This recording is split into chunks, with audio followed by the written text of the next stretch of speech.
Welcome to episode 203 of the Reptile Gumbo podcast. Me and Katie tonight. I look so tired on this video. I don't like it being closer. I can see my face better. I'm not a fan, man. So sorry.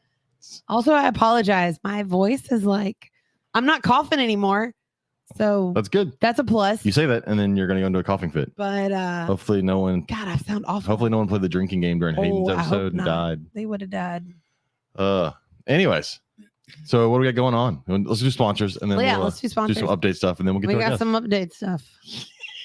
Yeah. I'm glad you're laughing. I'm not laughing. All right, Lil Shop of Horrors. Lil's Shop of. That's what I said. No, it's not. Is a small feeder and pet supply business based in San Antonio, and they regularly schedule feeder meetups around San Antonio, as well as other neighboring towns and cities. They offer shipping on their feeder insects, isopods, and are working on starting shipping on their feeder rodents too. All feeders are raised on a nutritional diet that optimizes the health of the reptiles and amphibians that consume them. Yes, and he is working on shipping frozen. Right? Yeah. I actually talked to him just 20 minutes ago. That's awesome. Hopefully he will get some stuff. He's working on getting the packaging and everything. He's gonna. I imagine that's tricky. It's like when you ship a reptile, it's very tricky to make sure that you cover all your bases. But now you're shipping something frozen, so you have to make sure it's gonna stay frozen. That's the problem. He's got to figure out wherever it's going, how much of everything he needs in a box and all that for 2-day shipping to save some money instead of overnight shipping. It's a lot. So yeah. I'm glad I'm not problem solving that. So that should happen soon. Herbst Reptile shows. So the next Herbst Reptile show is coming up. It's this weekend. Oh, that's right. We couldn't go because we got a concert on Sunday. Mm-hmm. It's Corpus Christi, February 24th, February 25th. That's this weekend. Baton Rouge, Louisiana, March 2nd, March 3rd. Bryan, College Station, Texas, March 9th and March 10th. Then our home show, the Rosenberg show. See, you lied. You started coughing. It's just keep going. Rosenberg, Texas, which is south of Houston near Sugarland, March 16th, March 17th. Slidell, Louisiana, April 6th, April 7th. There will be Girl Scout cookies in Rosenberg for anybody listening. There will be Girl Scout cookies in Rosenberg if anybody wants to order some Girl Scout cookies. Also, if you want to order some anyways, just shoot us a message and we can shoot you the link and you can order some Girl Scout cookies from our kid. So that she can pay for apparently the 15 trips we're taking over the next 3 years. Yeah, she wants to go to Germany and Switzerland in 2027. So girlfriend needs to hustle some cookies. And then we're going on a cruise at some point. Oh, yeah. We're going on a cruise next year for my 40th. So it's not for your 40th. It's Girl Scout. Well, it's a Girl Scout cruise, but it's the week before I turn 40. It just happens to be around your birthday. So you and I are going on a vacation without our kid. It's going to be great. Well, without our kid, but with our kid there. She'll be on the boat, but she's going to be doing her own thing. So that's Rosenberg. Slidell, Louisiana, April 6th, April 7th. Austin, Texas, April 20th, April 21st. West Monroe, Louisiana, May 4th and May 5th. And Lake Charles, June 1st, June 2nd. What? I wasn't going to say anything. I was breathing. If you need LED UVB light bulbs for your reptiles, you should be using VivTech light bulbs. If you're not, you don't love your reptiles and they're going to die. Right? That seems... That is not... Don't do that. That seems like a valid claim. Don't put that shit out there. They're going to die. If you're not using VivTech bulbs... No, James. Your animals will die. James. Can you prove me wrong? Erica, I can't stop him. Anyways, check out VivTech. Use code GUMBO22 to save 15% on the light bulbs, on all their smart devices, on their new... why can I never think of halogen bulbs? Check out VivTech products. Code GUMBO22. Save 15%. And we get a kickback, so... Yeah, yes. Yeah, it helps pay for this free podcast. That is not free for us. Not free. Speaking of that, I never Sorry, said... I was just... We do have a Patreon. I apologize. We're not one of those that has hey, if you join our Patreon, you also get this. I don't have the time for that. No, I pay $50 a month for StreamYard, and I pay $20 a month for Transistor. Ma'am, I'm going to turn you down. You're turned down. She's going to bitch in silence over there.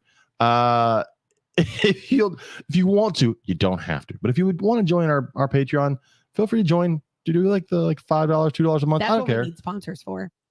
We need sponsors to pay for the podcast. We do need sponsors, but that is true. I'm not good at asking for money. That is my problem. I have too much other stuff to do.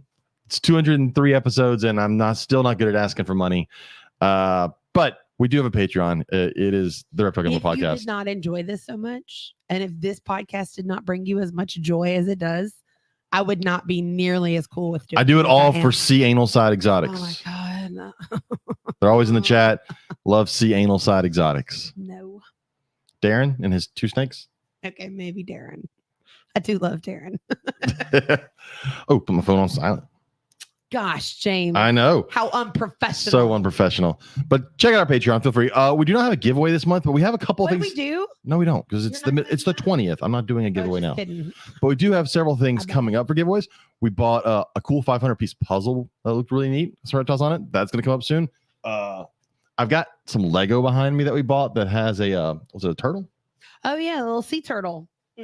Ugh. Joseph, I've actually bought 2 of these, one for me and one for a giveaway. For anybody watching, And Joseph, we'll probably put this in a giveaway at some I point. mean, it's not It's not anything crazy or big or fancy. It's got like what's his name from Finding It Nemo? looks like Squirt. It looks like Squirt from Finding Nemo. So that also And in the there at some puzzle, point. the puzzle was actually I may actually go back and buy another one for myself. Well, that one's going to somebody's house. I enjoy puzzles. So we got a couple giveaways there. Who else do I want to shout out? Shout out to Colossal Constrictors, because I totally forgot the name last week. I forgot Randy's name last week, and she commented on it. But I told Randy, look, I can only fit so much. I believe you can only fit so much in your brain, and names are the first thing to go. They just. Oh yeah, I can't remember students after a year. After a year, I've got students right now. I can't remember their name. Oh no, I know. I only have 45 kids. You have like I have 200 something. or 130. It feels like a trillion. They're annoying. God, kids are stupid. You know what I found today outside of our school going into my school? What? The head of a female cardinal. I need to Like just the head? there were some feathers. I need to reiterate how much I fucking hate cats. Just throwing that out there. I fucking hate God. outside cats. Walking into my school were some feathers and the head of a female cardinal. This is why cats suck. That's horrible. Oh, it was bad. Like at first I saw the feathers, like, oh, it sucks. Cat got a bird. And then there's just the head sitting there. I told that to the kids. I said, yeah, that happened. And a kid goes, they get hit by a car? Yes, it got hit by a car and the head fell off. What kind of stupid? I mean, I guess. No, it's not. No, don't make excuses for them. They ask stupid questions. Okay. Anyone out there listening right now who says that there's no such thing as a stupid question, you're wrong. You're just wrong. You're not a teacher. You need a no button, James. I got asked today. I have a no button I bought this weekend for my So we talked about classroom. fossils in class. Beautiful. Listen, we talked about fossils in class a few weeks ago, and I said how dinosaur fossils are technically rock now. All the minerals have been changed and they're in the rock. Okay. So today I showed a picture of populations. It was a population of flowers, and there were some rocks. I was like, "What's in this?" And then someone was like, "It's a population of flowers." I said, "What else?" And someone goes, "Rocks." That was not the answer I was looking for. It's grass and trees. Rocks are not living. And he's like, "Well, it could have been alive. It could have been a groundhog." And I'm like, "What you said? You said that they turn into rocks." I was like, "After millions and millions of years, Well, they don't know how long those rocks have been there. it's not a groundhog." I don't know. Anyways, dumb kids. I got a new tank. Oh, Jesus Christ! Yeah. So no. I wasn't gonna go there yet. Oh, no, go ahead. I was gonna talk about my Go ahead. classroom stuff. So my box turtle has been in a very tall tank. Yeah, it's a 40-gallon front opening, tall 40-gallon breeder. Beautiful tank, but it's way overkill for her. So I got a low boy tank that is still front opening. Yeah, 40-gallon floor footprint. Correct. But it's only like a foot Or is tall. it 40? Or maybe it was a 30. I mean, it's a decent sized footprint. It's perfect for her. But it's shorter. Perfect. And it's shorter. So she got moved over today. And so the tank she was in was deep clean today. I need to get some Aspen from you. Or No, we you need to go to the. buy some. I'm not using my Aspen. Okay, fine. I got special Aspen I for know my I snakes. like this. That Yes, I do Aspen too. is That's why I buy it. better. I'll buy more from Don Shores When? the next time we see him. March 16th is the next time we'll see him. Okay. No, I still have animals that need an Aspen. You can okay, go buy fine. the cheap shit from, Bleh. I say cheap, the I stuff don't from, like the big stuff. yeah, I like well. the skinny stuff. yeah, well, Anyways, my bearded dragon is finally ready to move into a bigger tank. So he's getting a big upgrade. The kids are pumped. They get to set up his tank. Everybody helped with Alice today. I want to give our other update. So Okay. James had No, the no, stop. brilliant Stop. idea. I'm No, muting you. no. You're muted. James Lewis.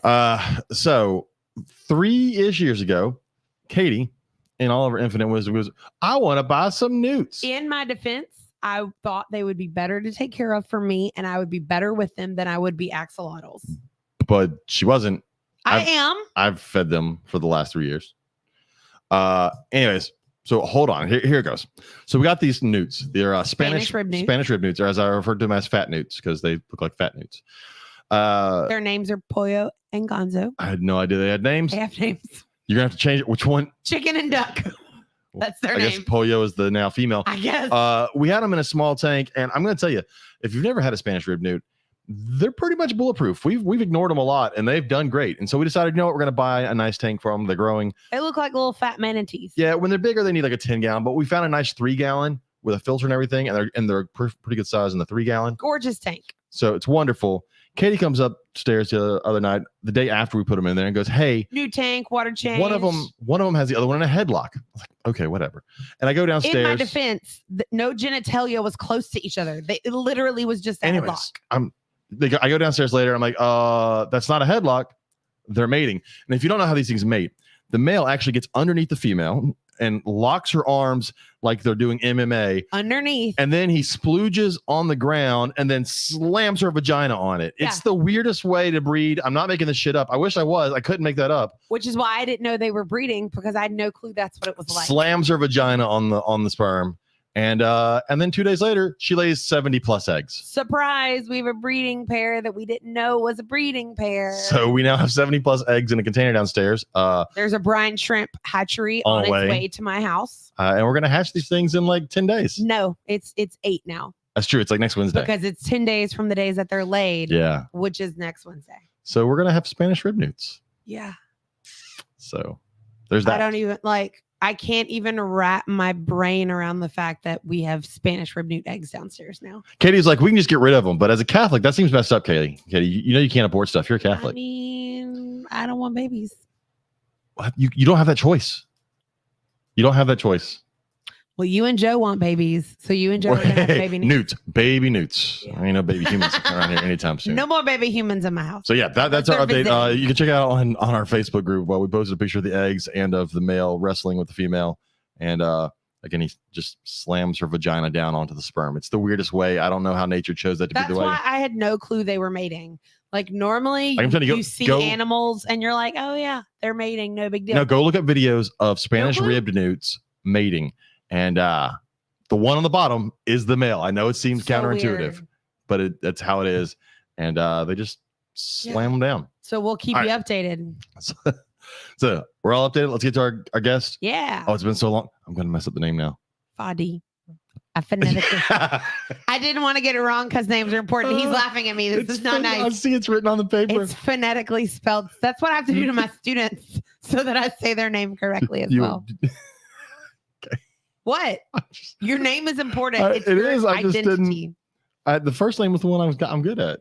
Oh. I got the last name. I know how to say it. Okay. I'm good. I got the last name, so I don't have to. Our guest tonight is Fadi Naddeh. Naddeh. You said you had it. I did until your ridiculous way of spelling his name over here. Phonetic. That's what I teach. Okay. But of Daffy's Reptiles and Daffy's Roundtable podcast.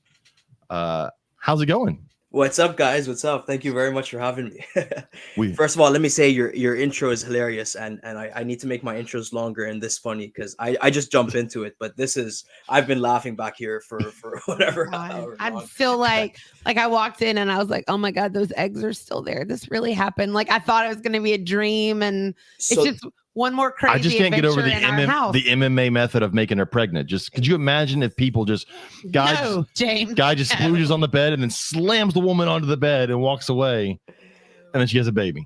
So that's actually something we can discuss because I've actually bred Spanish rib newts multiple times. Yes! Sweet. And I just dropped a video into the chat on my channel, how to breed Spanish rib newts. So if you guys want, we can get into that. Heck yeah! I'm gonna have to tell my kid to tune in. I know how to breed them now. James and Joe have been like, our daughter is almost 13. They've been like watching videos all weekend and doing research all weekend. Awesome.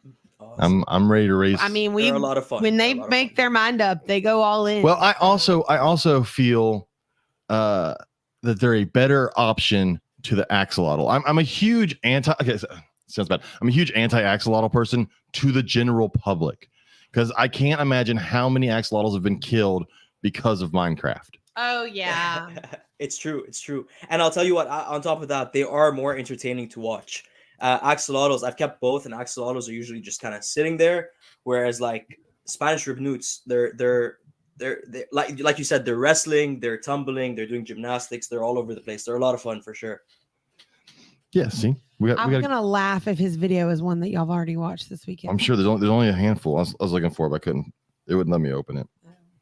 I'll do it later. It probably is. I've watched. We've watched so many videos this weekend. That's awesome. I hope my video was one of the ones you guys watched. Funny. I was trying to pull it up. Keep talking. You talk, Katie. I'm gonna look for it. I'm gonna get to work. So tell us about yourself. Tell us what you do, because I just kind of jump on like, oh, we have a guest on Tuesday. That's really all I know until I get in this room. James is the one that sets it all up. So tell us about like, what is Daffy's Reptiles?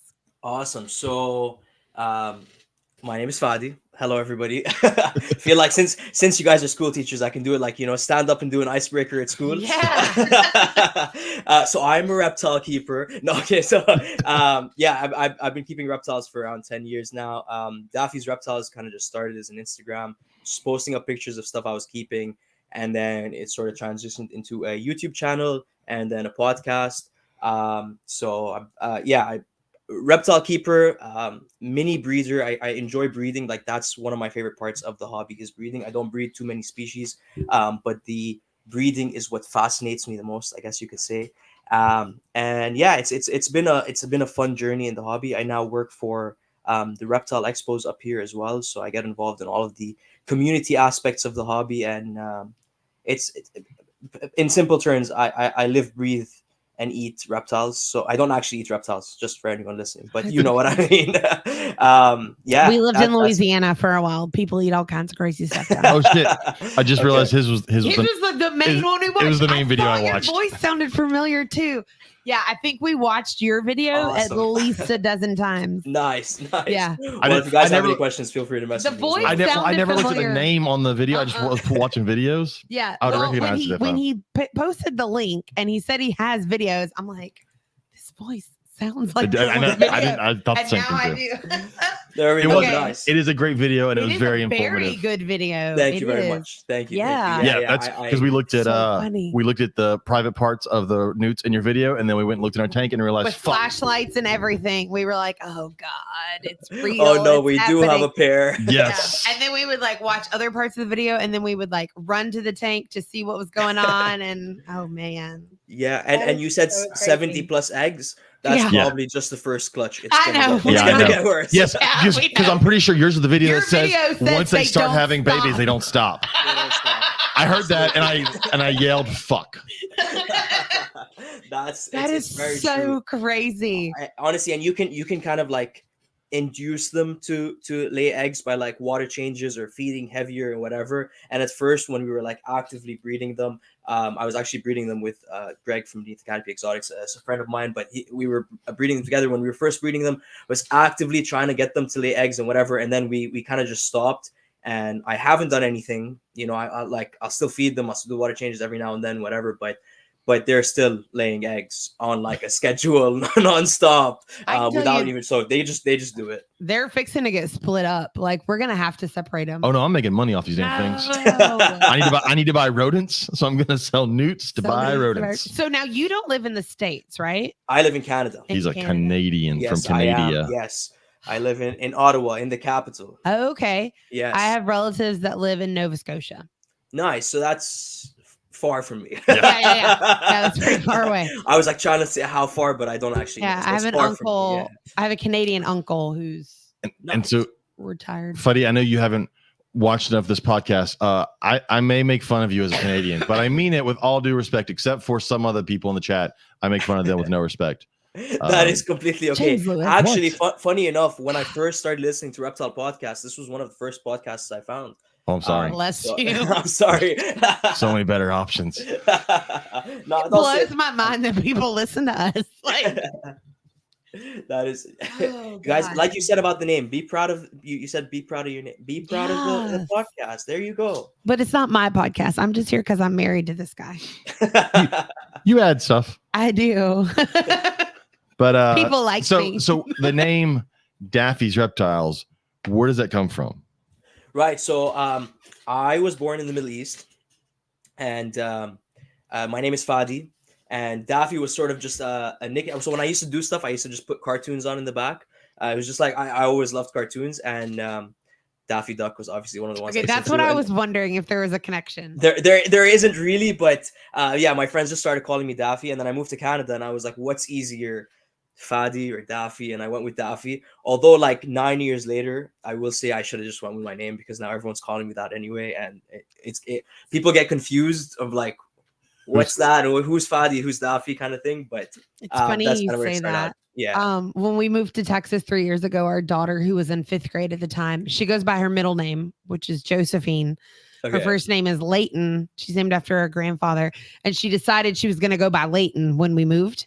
And so, like, the first 2 weeks of school, that's what all the kids at school and her teachers called her. But she kept ignoring them because she forgot it was her She name. was so used to Because she was used to hearing Joe. So then she was like, I'm just going to go back to Joe. I'm just going to go back to Joe. I figure that didn't last long. I'm like, if that's what That you is want them to funny. call you, go for it. I don't care. It's your name. It's your life. Like, Absolutely. it lasted like 2 weeks. You didn't give her the "be proud of your name" spiel you just gave me. Well, I call her by both names, and she has a lot of stuff that says both names. I just call her "Hey you." Yeah.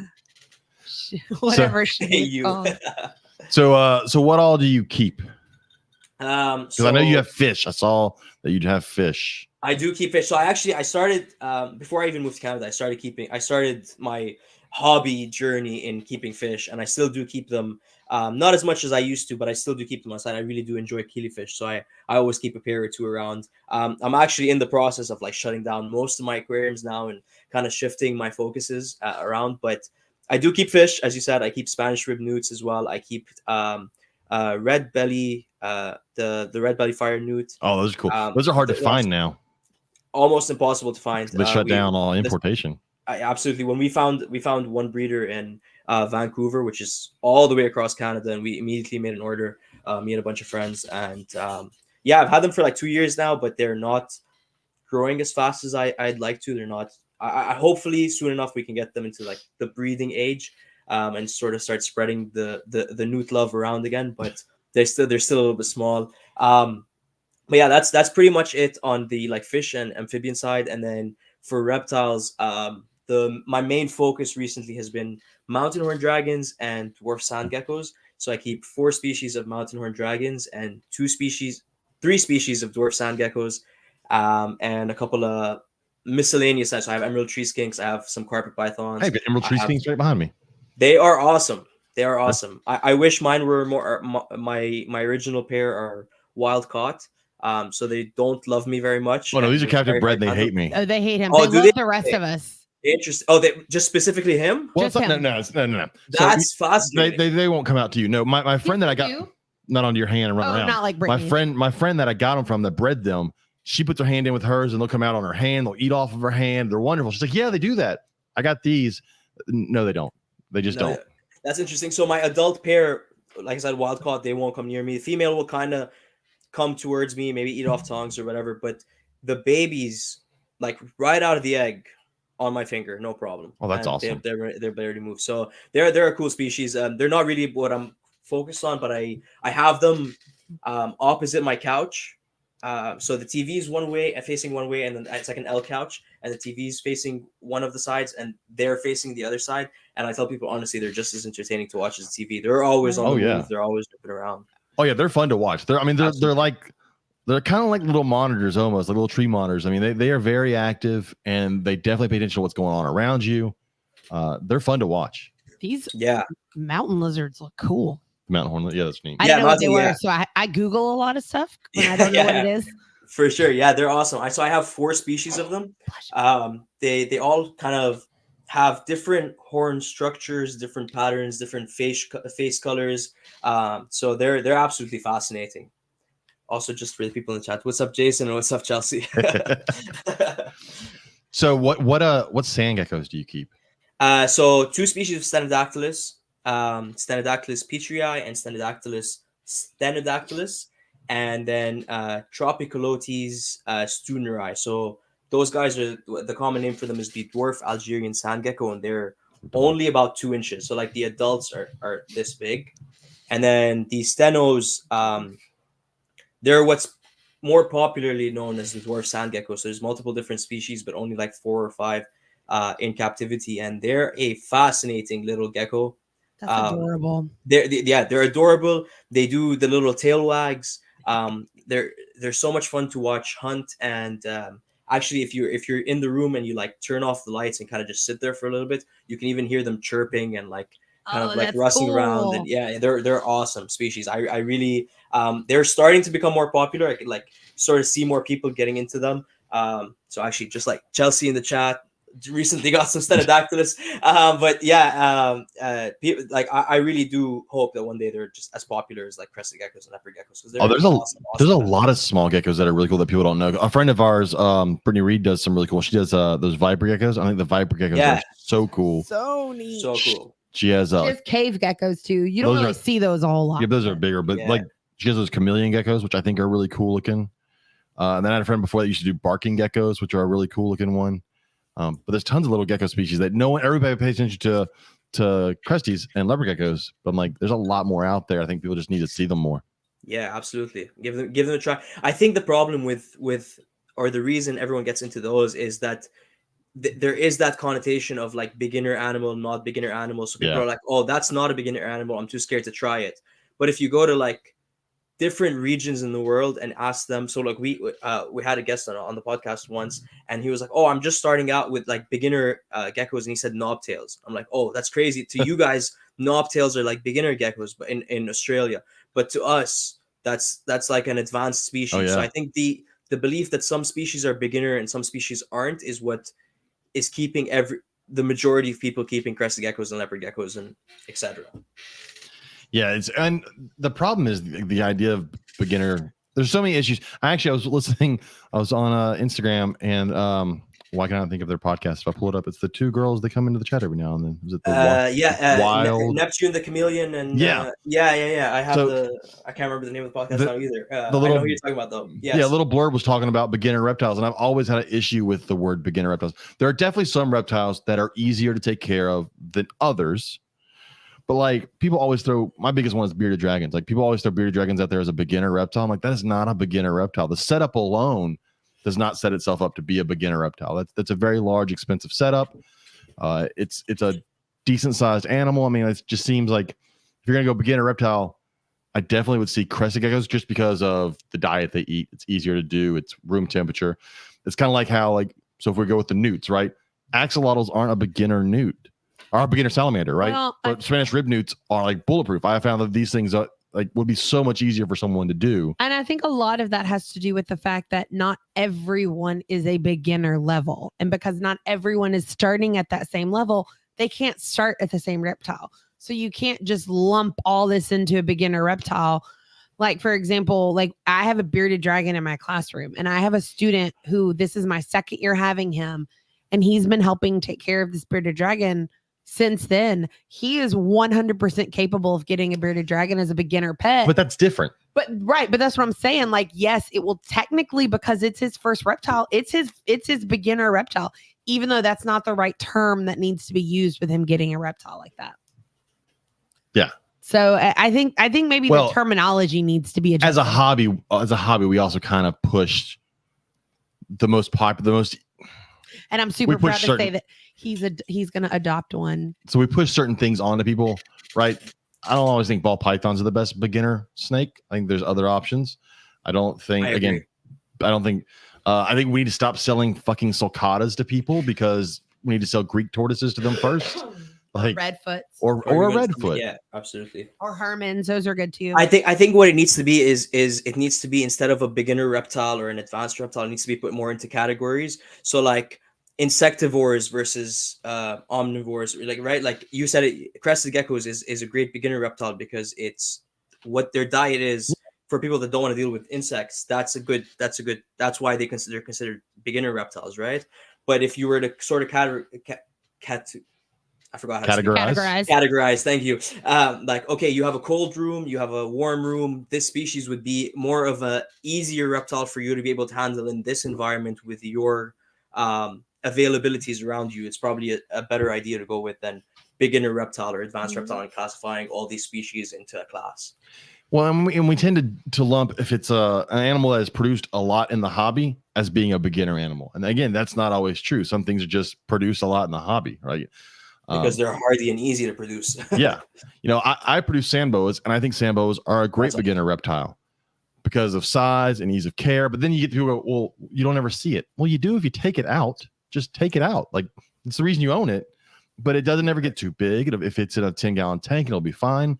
But also at the same time, people get, I think, the wrong reptile for them because they're told it's a beginner reptile. Not because it's bad to take care of, but they get it and then they realize they don't really just like that reptile. It doesn't do anything for them. It's not interesting enough.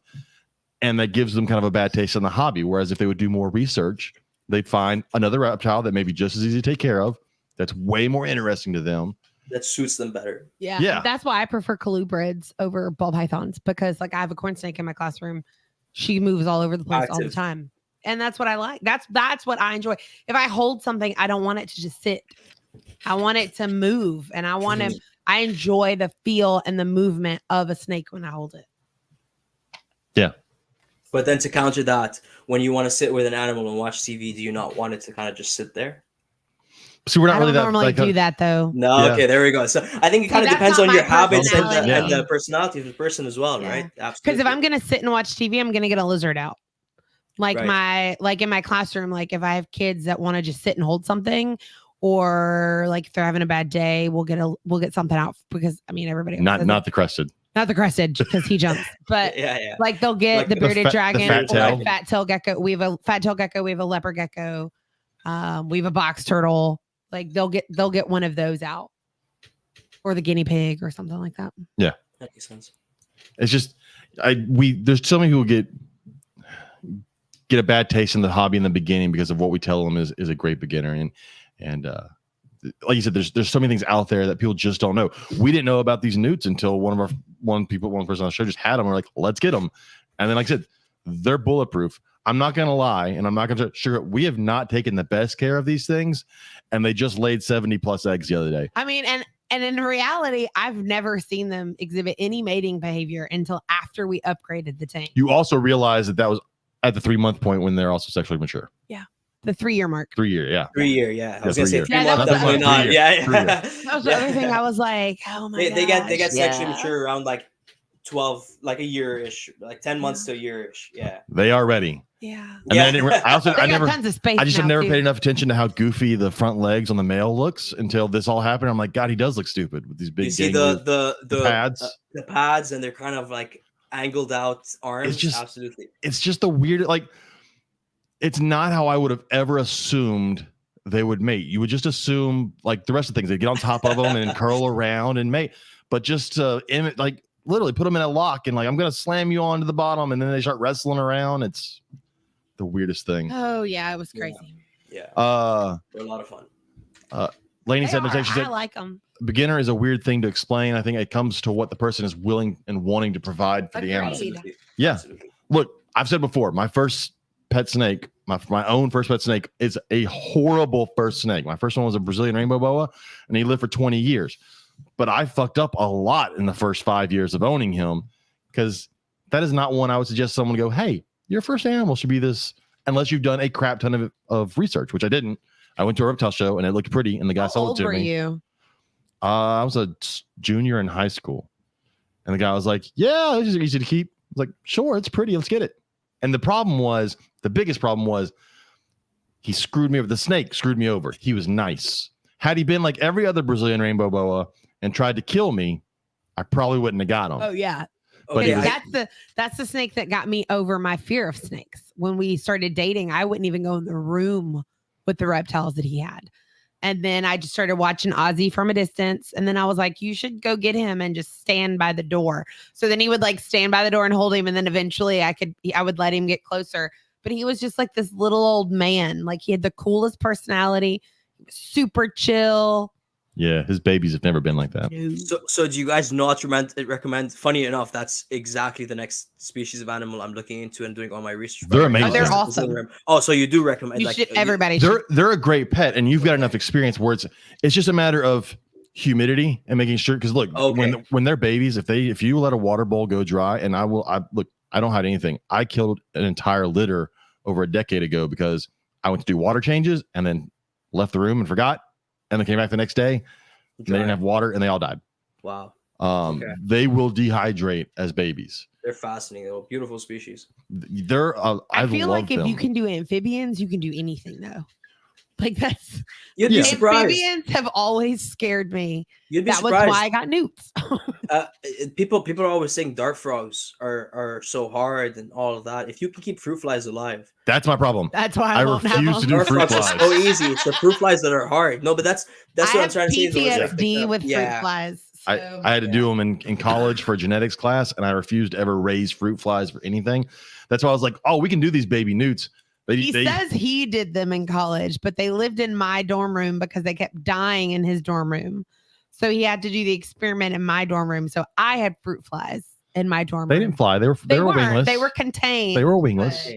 But I like okay. So, but you guys are about to do brine shrimp. Yes. What in your head is the difference between brine shrimp? Just out of curiosity. All right, brine They're shrimp sea or fruit flies? monkeys. They are sea Yeah, monkeys. Correct. Yeah. The problem I have with fruit flies is that I would always get mold growing in my cultures and then kill the entire culture. Okay. And then I also don't want to deal with fruit. Like brine shrimp aren't going to hop out and start walking around my kitchen. Right. Okay. And so they're self-contained. And I found the neatest little kit for raising them. It's like a little bowl with a lid on it. And they all like go to the middle. Like the eggs stay on the outside. There's little baffles. And it's no hooking up a filter, no hooking up an air stone, no nothing. I was like, I could do what? this. Yeah, no, it's. Can you send me the link to that afterwards? If you don't have Yes. to, that sounds interesting. Okay. It is like a little. It's like, have you ever seen if you go eat Mexican food and they have the tortilla dish with the lid on it, you take the lid off, the tortillas are on the inside. It's like that. Yeah. It's like that, but there's a hole in the middle of the lid, and there's these baffles on the inside, and you put the eggs on the outside, and they float. And so when they all hatch, they go down in the water, and there's a little white scoop in the middle of that hole. That's how you get them out, and they're attracted to the light of that white scoop, and they all swim there. Yeah. And you just scoop them out with that, and all the eggs are still floating on the outside, and they're not in the way. It's crazy. I was like, Okay. if this works, it's going to be the easiest thing on earth. Yeah. Please do keep me updated with that. I'm pulling the link up. Okay, perfect. Thank you. Yeah, I was just gonna say like the reason I compared them is because my problem with fruit flies was the consistency of staying on a schedule. Every 2 weeks or every week you gotta do it. And brine shrimp are even worse because it's every 2 days. Yes. And realistically, what you do want to be doing, especially for the Spanish rib newts, is have like 2 cultures going and be refreshing it daily. And that was my problem with the brine shrimp. Like it's you got to be on top of it. That's my plan with them is to do the culture, feed out of it for a few days, and then put whatever's still alive in a small tank with a sponge filter, keep those alive, and feed from that while growing the next 2 days worth. You may struggle with that. We'll see. I believe in alarms. We're gonna have lots of alarms. Well, and the good thing is these just things like I'm breed. giving you a heads up. I'm happy they breed so fast. They do. And I don't know why I didn't realize it the other day that sea monkeys were brine shrimp. I've always known what sea monkeys, and I've always known brine shrimp. And then I saw something the other day. I was like, oh, that makes complete sense. They are the same thing. Yeah. I think there's a difference in subspecies from the ones that are packaged for sale, but they are brine. Yeah, sea monkeys are brine shrimp. Yeah. So it'll be an interesting thing trying to raise newts, but I'm ready to see how this works. It looks fun. And again, I think they're better. To me, they're better than axolotls. They are. Also, axolotls, I'm not completely sure are from this world. I'm almost positive they're aliens. I mean, don't get me wrong. I love axolotls, and I would still love to have one day. It's an alien. But I like my little They fat look like manatees too. I'm telling you, there was a study once where they chopped the head off of one, sewed it onto the body of another, and it rewired the nervous system to that head. That shouldn't happen. Absolutely. I worked when I was still in university. I worked in a lab that did research on axolotls, and one of the experiments that they did was they were able to, using some chemicals, they were able to reduce that to completely get the axolotl to essentially evolve the loss of gills, climb out onto land, and then they tried another experiment where they chopped off the hands and they stuck on like you said, those things are crazy. But I believe there's a lot of other animals that can do the same thing that just haven't been studied as much. Yeah, well, and axolotls are also that one. They're stuck in that larval stage. They're always stuck in that. I mean, they can go into the adult stage on a rare occasion, but majority they're stuck in that weird larval stage. So regrowing stuff is very easy. It's just an odd species. Yes. But But so reptile wise, you're dealing with the sand geckos, and you said you've got the horn lizards, which are cool. Yes. Do any snakes? So I have 2 carpet pythons, a ball python, and a BCI, a baby BCI, which is actually a bit of a funny story. I was selling a female crested gecko online, just like on Kijiji, which is like our Craigslist, I guess. And so I put it up at like 3 in the morning, went to sleep, woke up the next morning, and I had a message at 6 in the morning, and some guy was like, "Will you trade it for a BCI?" And I was like, "I've never kept one. Let's try it out." So I have a BCI now. BCIs are awesome. That's a huge part of my collection is BCI. Also, it's just a little baby. Yeah. You'll love it. Is it male or female? Do you know? No clue. No clue. Nothing. I know nothing about it. I know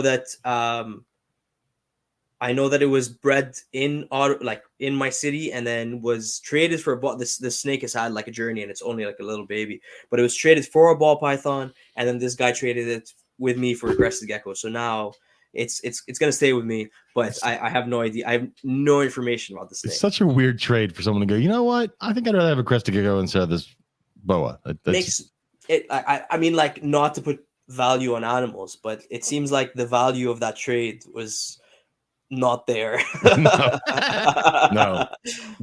I think you'll also be much happier with the boa long term than the crested gecko long term. Absolutely. Yeah. I've never. So what was your first animal, your starter animal? Reptile wise, or or amphibian wise. Well, he did fish before.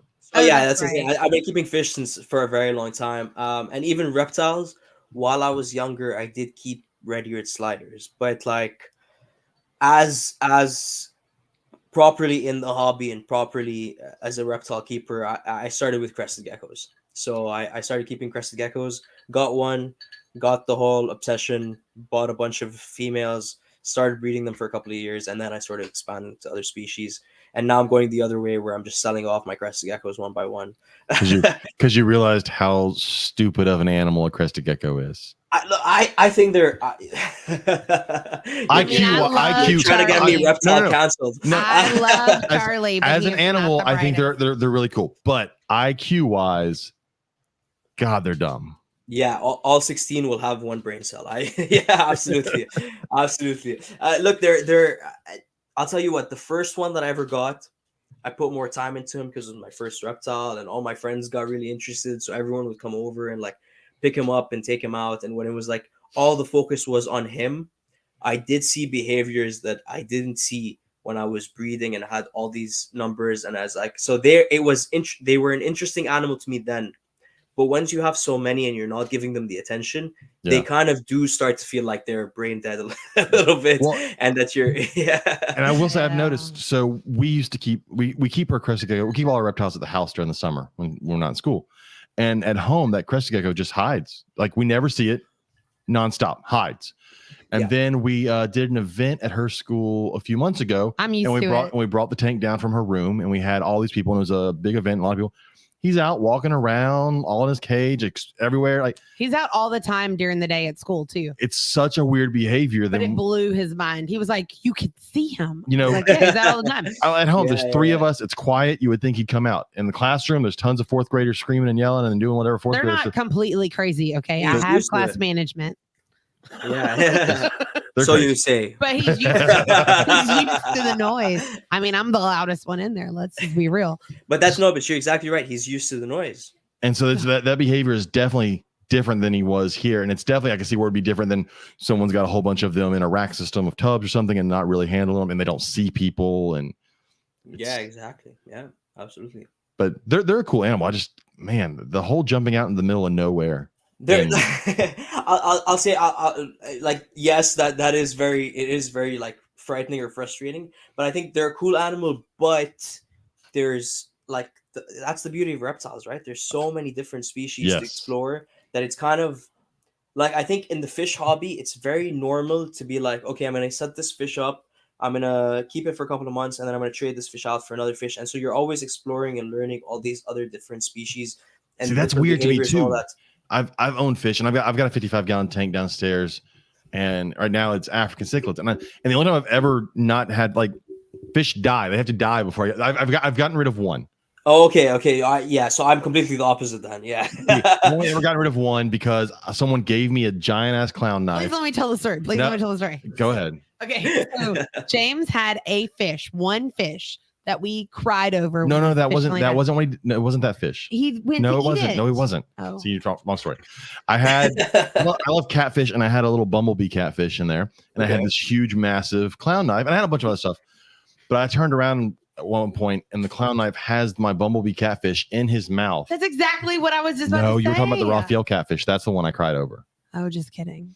But he had my little bumblebee catfish in his mouth, and so I reached in and I grabbed this clown knife and pulled the bumblebee catfish out of his mouth, and then immediately took a picture of him and posted them online. And said, anybody wants them, come get them. The next day he was out of my tank. Yeah, I was like, you are not eating shit in my tank. Sitting on the couch, and all of a sudden he jumps up, dives into the tank. Joe and I have no clue what's going on. I mean, this thing's like a foot, over a foot long clown knife. I was like, fuck Water you. Went everywhere. It was ridiculous. Yeah, I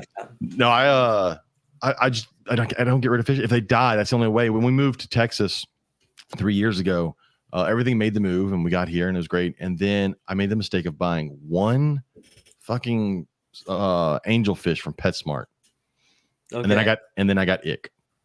And I was like, okay, let me treat my tank for ick. And I treated my tank for ick, and everything fucking died. Except for 3 giant Danios, which they're impossible to kill. Bulletproof, yeah. Absolutely. One finally died about 2 months ago. Just they're bulletproof. Their scales are starting to look gross. Like they are. The other two. I mean, they've got to be hitting their lifespan. They've got to be. But that's why they use them in labs for research. Those things are they're impossible to kill.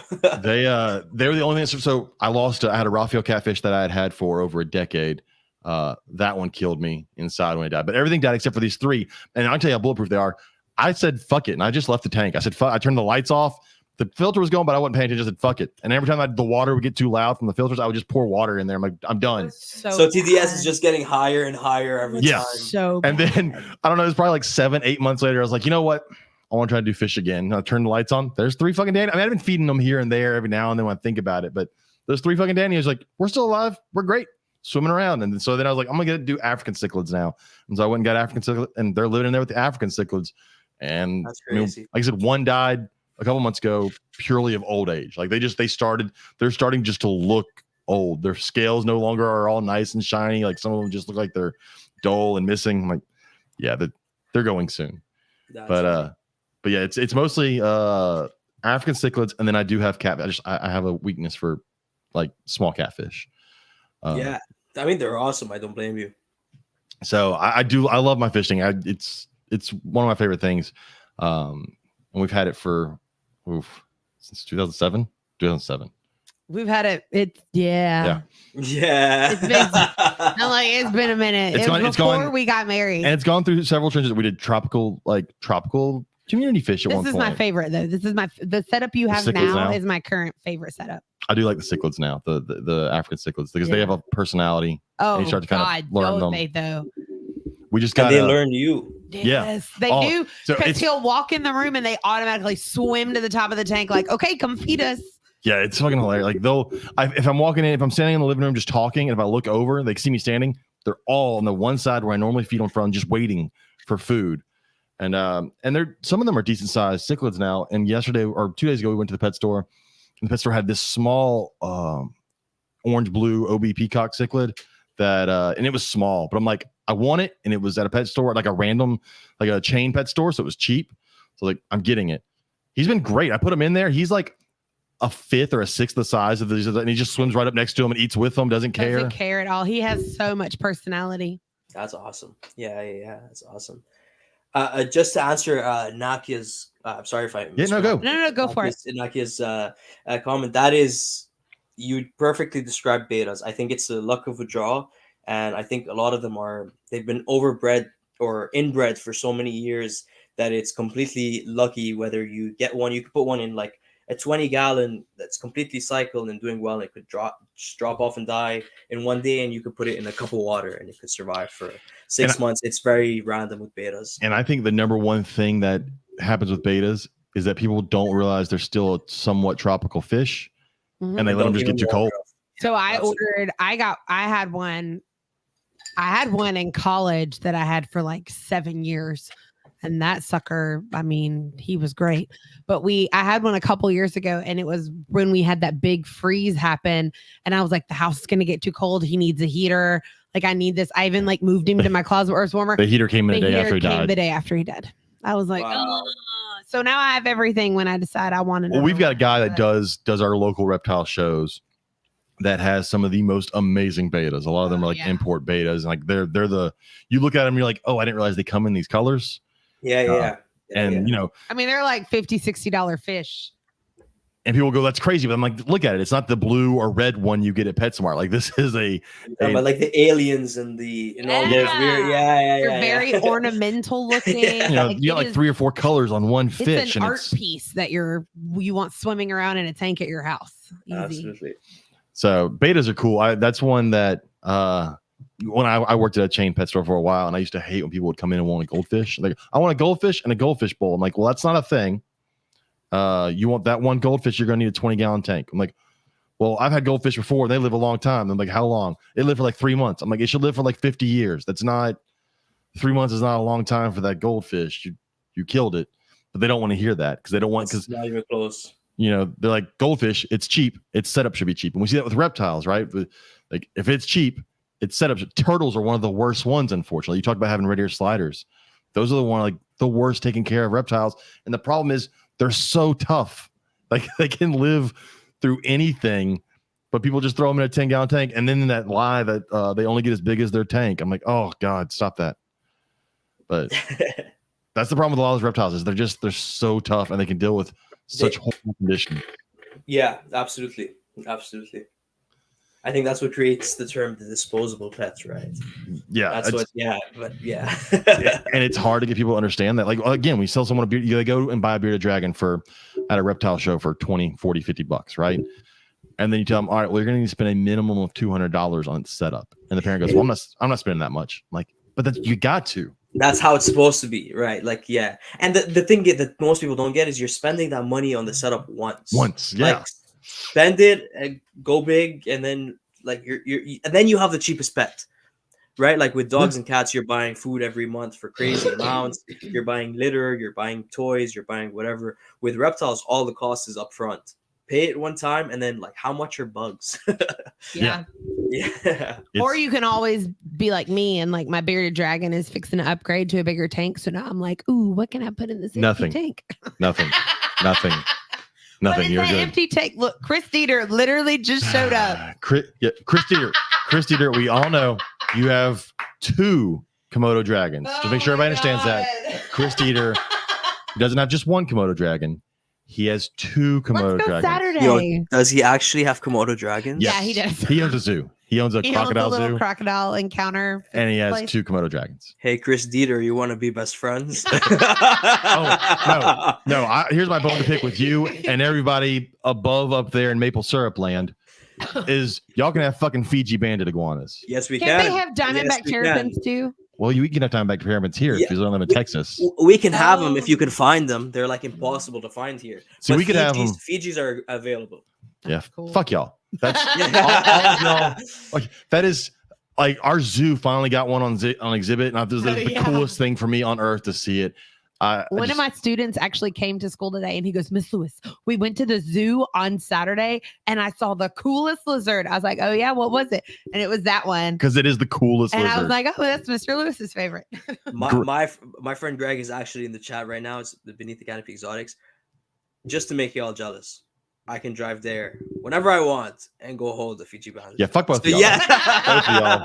I just want diamondback terrapins. Well, you live in Texas, you can't have them here. I know. Those they are illegal here, but they're impossible to find. I've never even seen one. So that's not like nothing to be jealous about. We can find them easy if we just get out of the state. Yeah. Like, if we were not in the state, we could own them. It's okay. But no, like the problem with Fiji banded iguanas is that name iguana. Green iguanas have ruined that name, and to compare the two is not fair. So I didn't realize there were so many different species of iguana. Yeah, and they're all better than green iguanas. Absolutely. You know what it makes me think of? It makes me think of boas.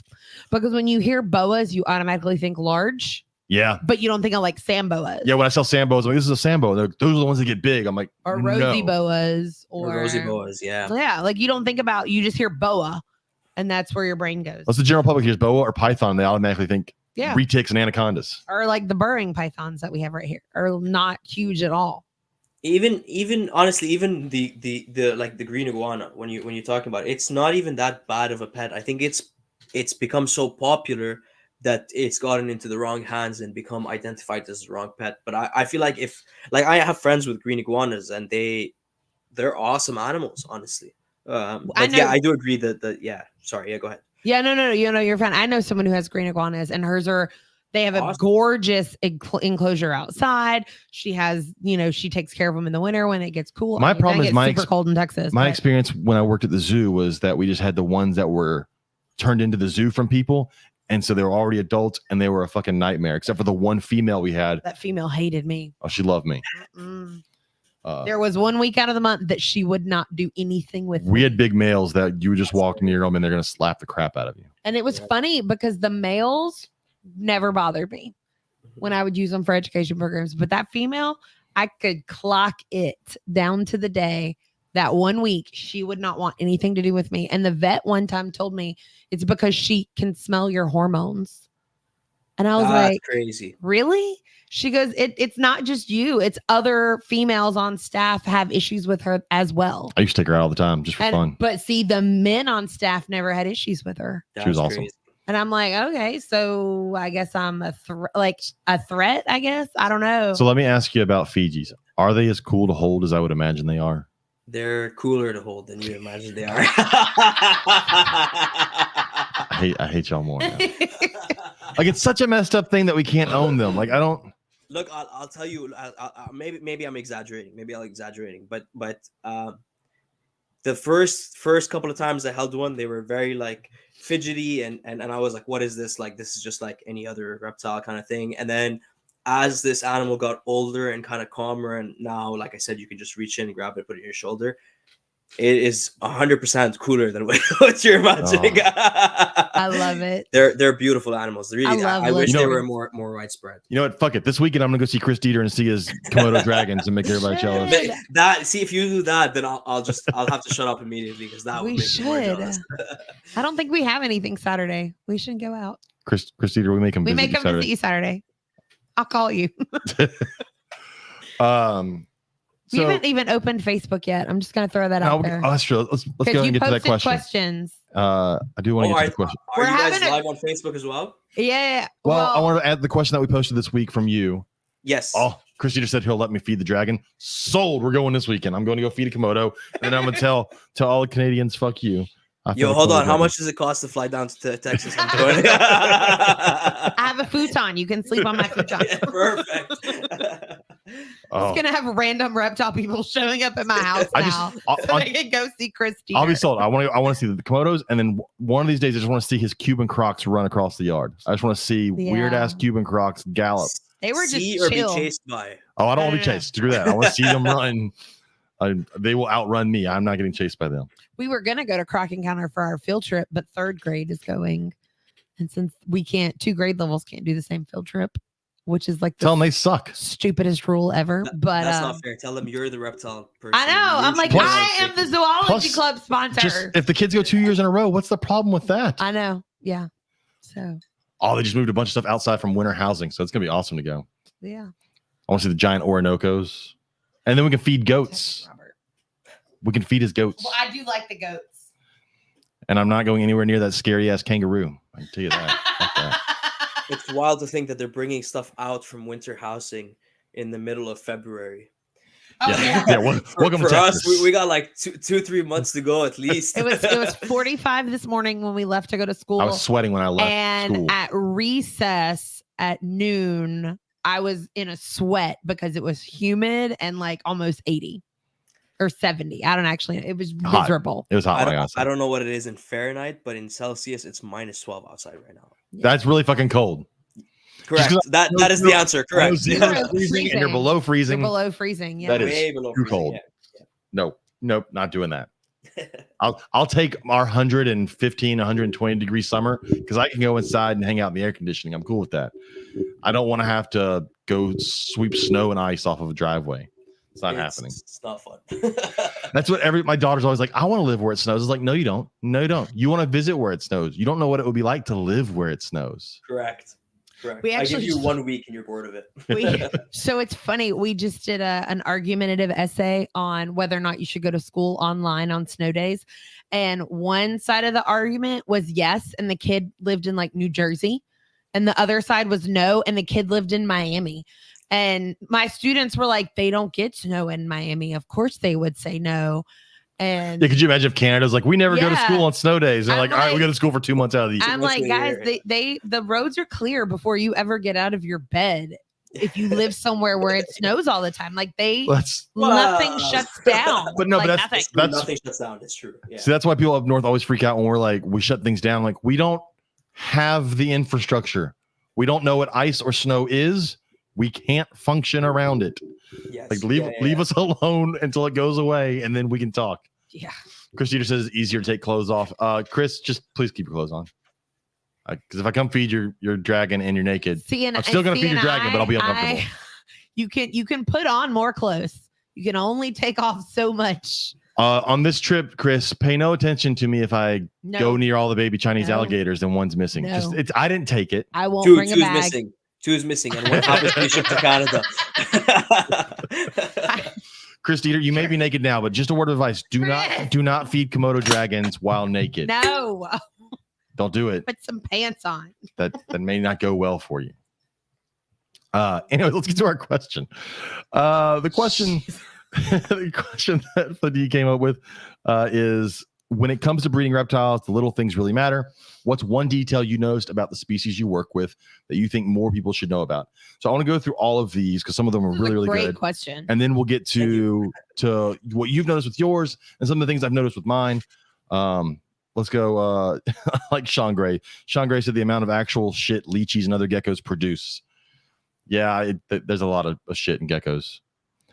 Just in general, or more when they breed. No, they produce a lot of shit. I think in general, and I think also my biggest problem with it is that they always seem to manage to get it on the front pane of the glass. Like they're not like here, right on your viewing vantage. Yeah, it's always either shit or food on the glass. Oh yeah. Max Hicks said using light bulbs with proper UVA encourages more natural behaviors. Shout out VivTech. VivTech code Absolutely. Gumbo 22. Everybody just throw that out there. Code Gumbo 22. Say 15%.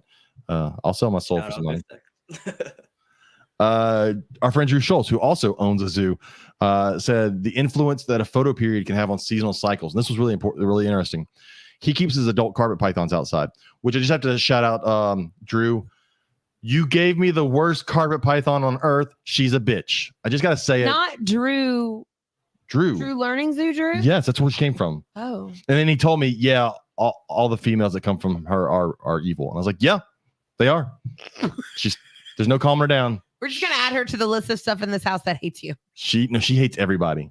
She hates life. I think we're starting to see a trend here. A lot of my animals aren't fans.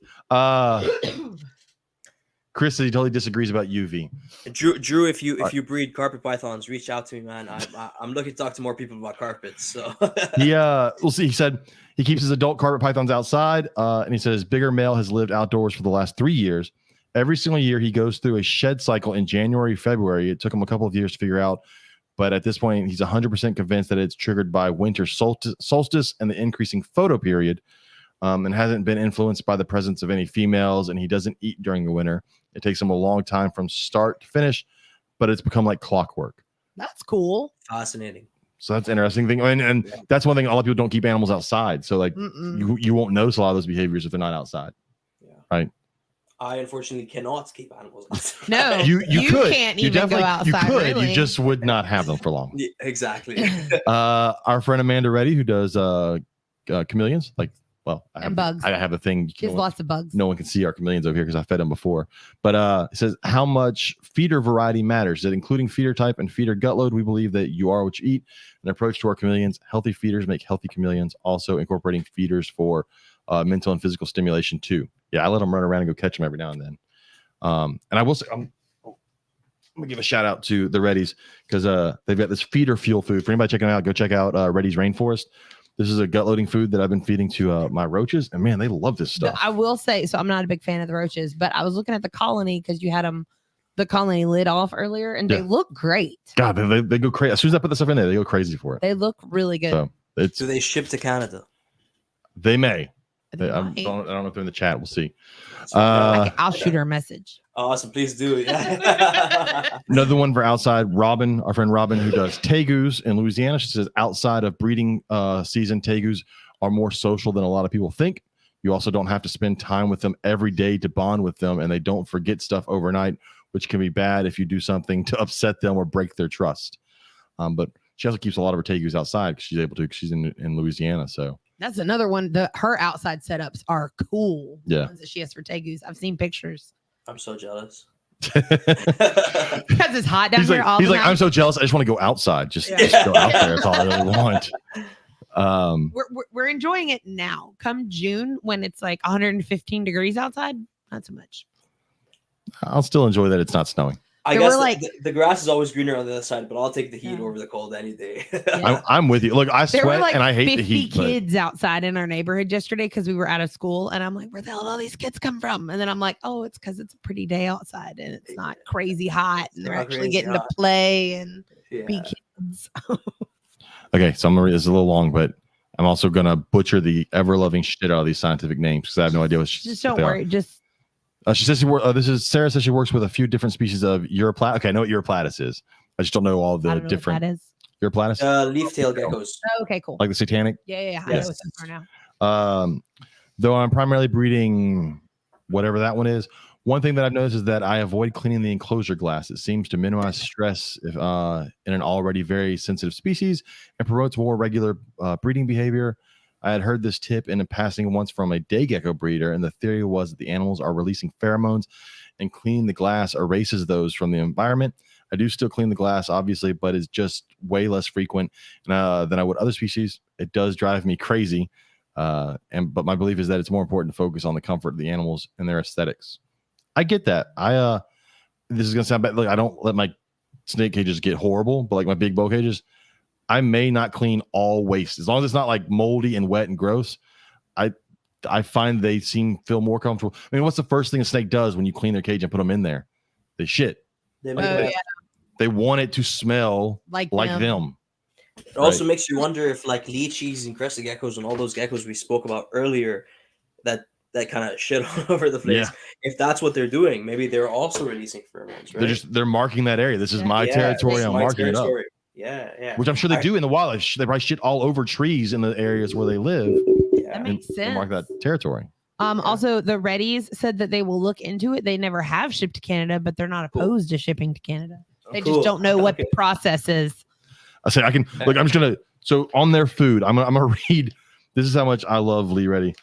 When we got our chameleon, we got like a booklet of information from them, and it's so wonderfully written and so easy to read and understand. Well, this is their list of ingredients for. This is just food for your roaches and crickets.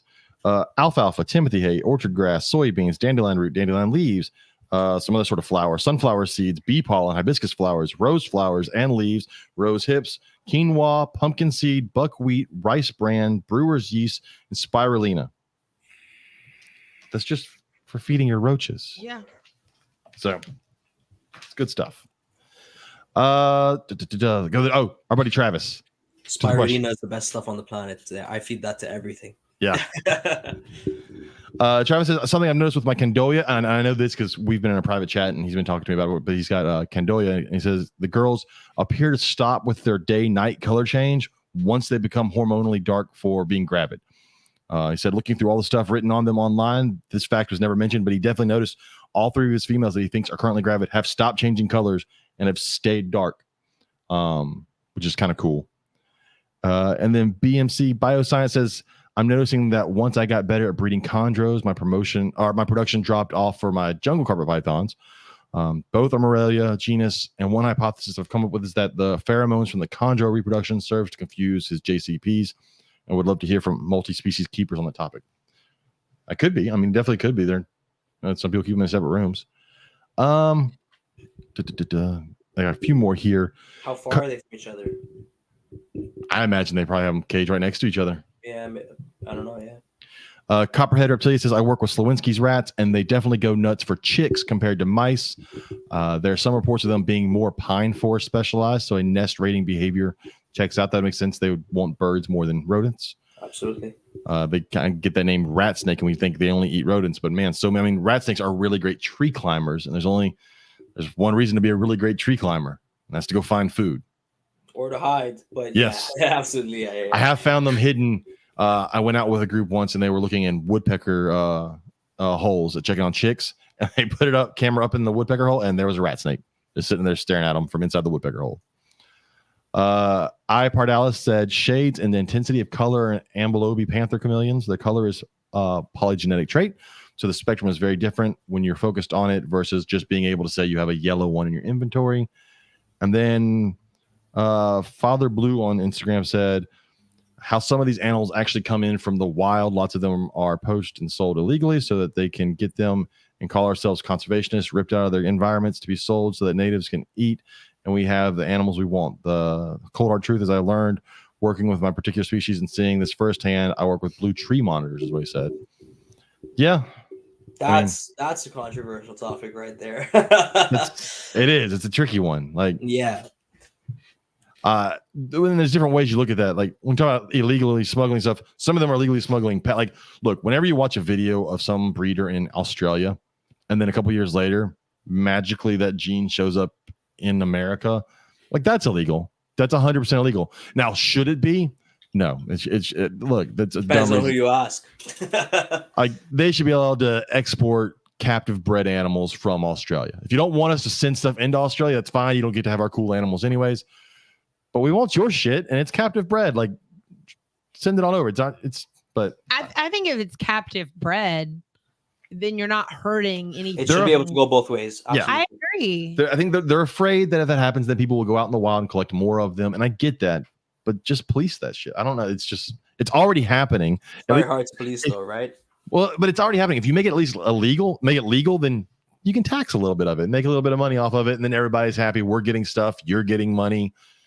You know. Yeah, it's true though. Like whenever you make something illegal, it just creates the black market for it. Yeah. So now all these things are still happening. They're just happening under the radar. But look, yeah, like I've said before, I saw a video when someone showed melanistic blue tongues in Australia, and I saw a video a couple years later at a pretty big blue tongue breeder in the United States when he had melanistic blue tongues, and that shit didn't just pop up in his collection.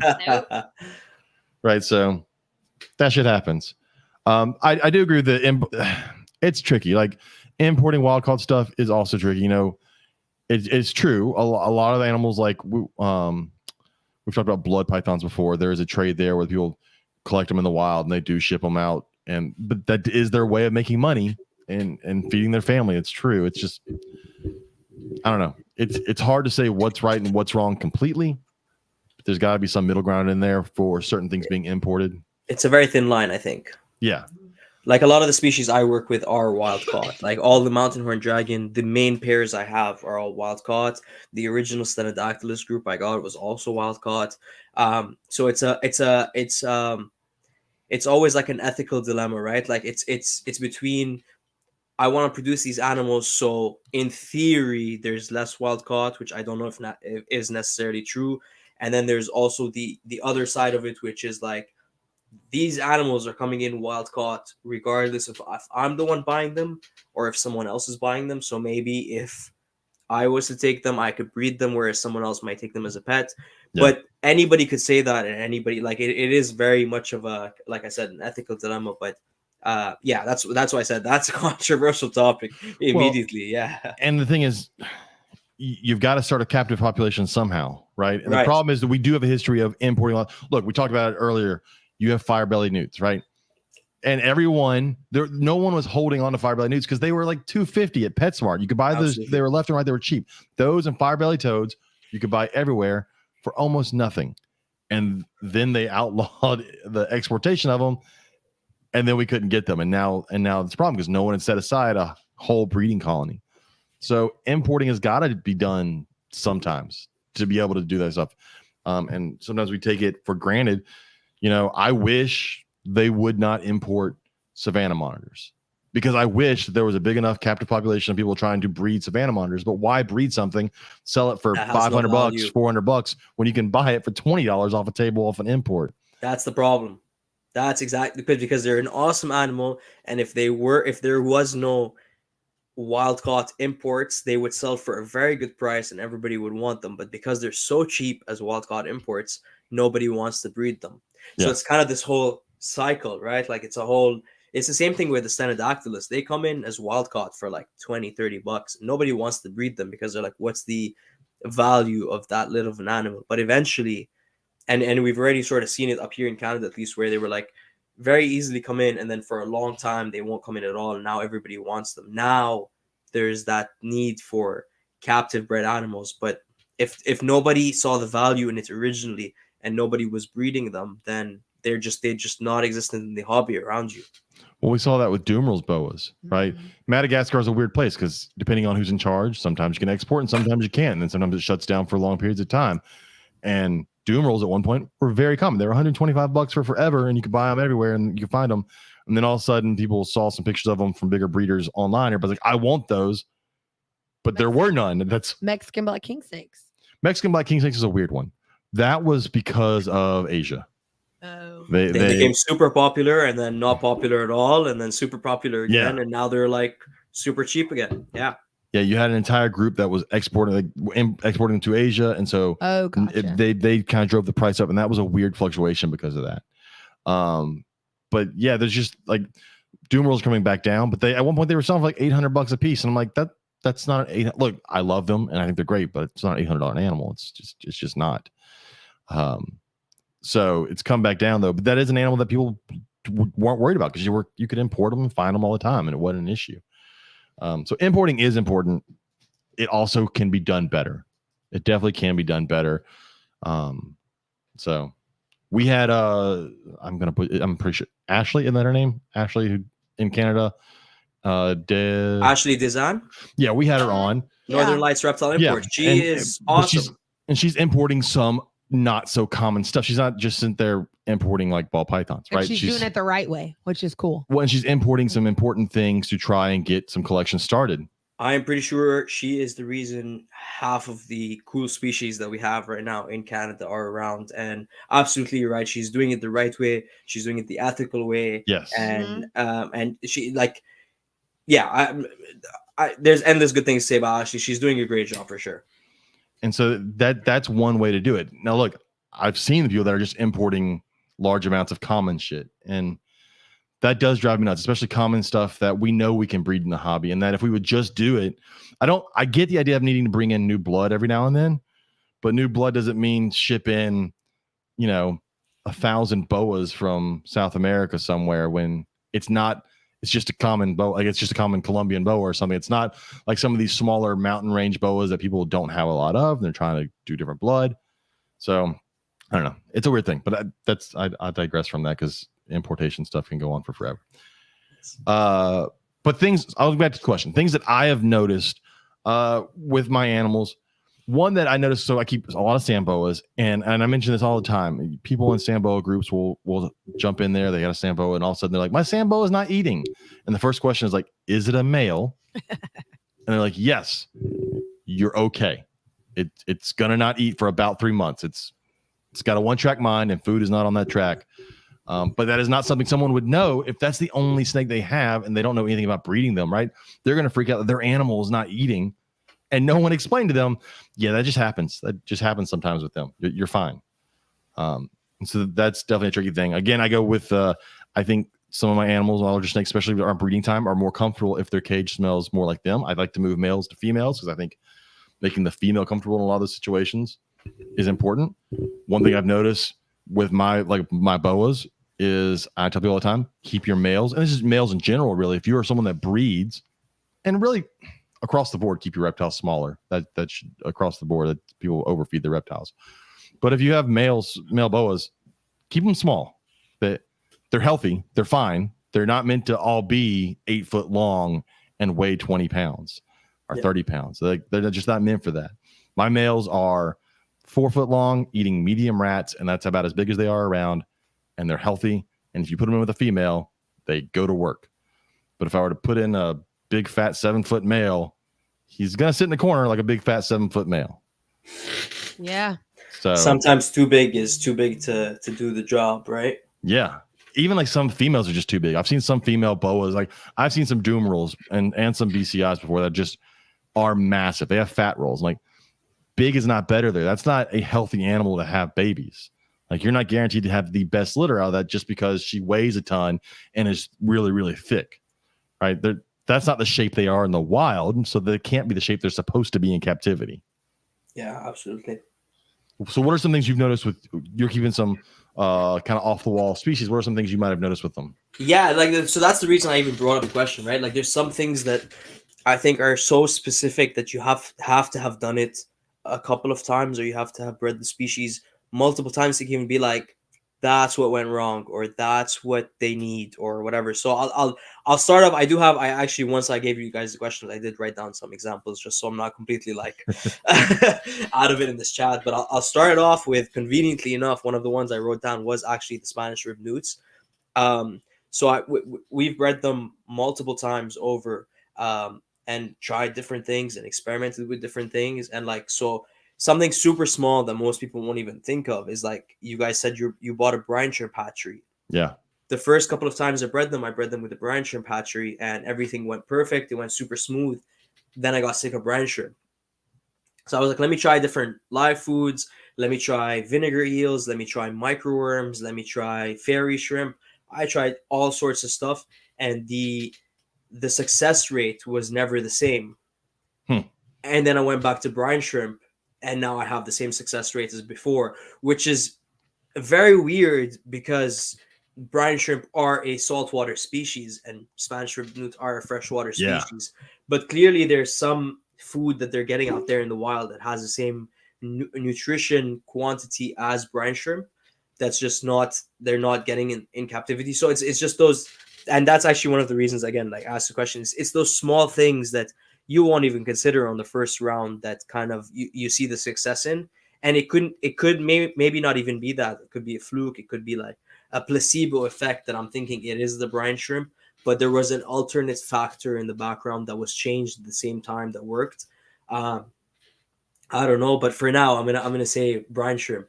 But to give you another example, the Stenodactylus. So I bred them for 3 years, almost, I want to say, mindlessly. In my head, I was like, what is this really easy species to breed? I put them together. I'm getting eggs. The eggs are hatching, no problem. Almost mindlessly, I was doing everything perfectly fine. And then I started putting thought into it, and I stopped getting babies, and things weren't hatching, and I wasn't getting eggs. And I was like, what is going on? And so as I'm breaking it down, I start to think about it. What are some of the things that changed? And you start to notice these very small things that you do that maybe you even did without thinking about, that those were the reasons for success. So for the Stenodactylus, for example, I wasn't spraying them as often. They're a desert species. Most people assume they're fairly dry. They don't need water that frequently or whatever.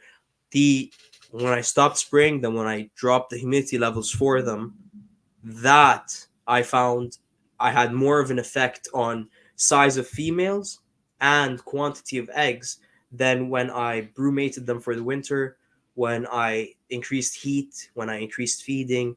All these different things, all these different factors I played around with. But it was the one thing that I didn't think of, that I was doing almost, as I said, blindly or brainlessly. That was the one that now, 3 years later, I found has affected the most. So, it's fascinating to me that there's these small things that these species need that we don't even consider, or not in care guides, or not being talked about, right? Like, again, the Stenodactylus, most people consider them desert species, but I've been to the region where they exist, and that desert is so humid that it's not something I would have even expected, right? So just small things like that, and I could go into some more examples as well, but that's really why I asked the question, because it's those small things that fascinate me the most over many years of reptile keeping now. Well, and I think one thing there also, I think people trying to breed stuff sometimes overthink it, and they change things too much, right? Absolutely. Sometimes your animals need a couple of years to just mellow into the way they're being kept. And someone goes 1 year and it didn't breed. They go, all right, well, I got to try something new next year. Oh, that didn't work. I got to try to do something new next year. And like, if you keep changing them, you're resetting that clock, right? And that may be why you're messing up as well. Sometimes you just have to step back and let them just be the animal they are. Yeah. Crested geckos, for example, as well. I was breeding them for 4 or 5 years. No problem. I was getting tons of eggs, more than I needed. Was selling them perfectly. Everything was okay. And then I was like, all right, maybe I should take this seriously. I'm going to make this a business. I'm going to put my pairs here. I'm going to everything. I was trying to map everything down to science. And I stopped getting babies. I stopped getting eggs. I stopped getting all these things. And then now, like not now, I've stopped breeding crested geckos. But post that experimentation, I put them back in tubs, kind of just let them do their thing. And I started getting eggs again. And I started getting that and whatever. And then when you look at it, when you try to think about it, what are the different things that I was doing? Was it, or again, I have no proof of this, but what I've come to conclude is the substrate in the tubs when I left them alone was the same substrate as I was originally keeping them in before I started experimenting with all these different types of substrate. Yeah. So sometimes, that had something to do with it. Yeah. Yeah. Right. Like it. I feel like most people are, as you said, overthinking and not thinking of the small things that are really doing the job right. Yeah, and it's and in your case for like that, if it's not broke, don't fix it. Don't fix it. Yeah, it. Right. So yeah, it's just a matter of paying attention to your animals. People just gotta pay more attention to their animals. Again, like with the Samboas, I will put males and females together, just like I'm put y'all together, and then if y'all have babies, y'all have babies. But if I'm like really wanting to plan it out, I look for them when they stop feeding. As soon as a male doesn't want to eat, I'm like, all right, put them with the female. And that always immediately they're going to breed. So as a breed, that's just something you notice. You don't, if you're going through feeding everything and a male didn't eat, track that. Just put a mark there. Next week, if he doesn't eat again, put him with a female. If that's your goal, right? That's that little thing you just got to notice that's a natural behavior for them.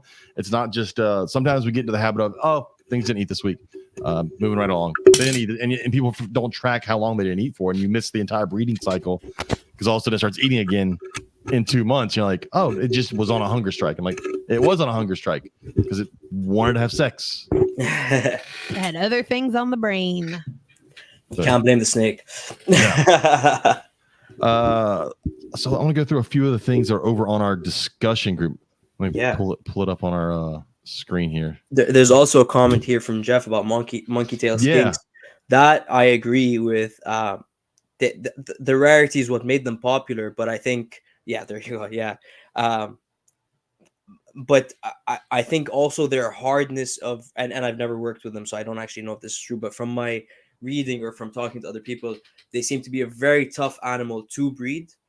And so I think that's what kind of gave them the rarity, and that's why they started to get ignored until now. Their popularity is slowly coming back. But I don't even. Yeah. Anyway, what did we have? We had prehensile tail. Same thing. Oh, same thing. Yeah, those guys. We didn't breed them. But we had one. They were also a heavily imported animal. So when something is heavily imported, people don't tend to put importance on it, right? They don't tend to think of it as that important. And so it's a little tricky.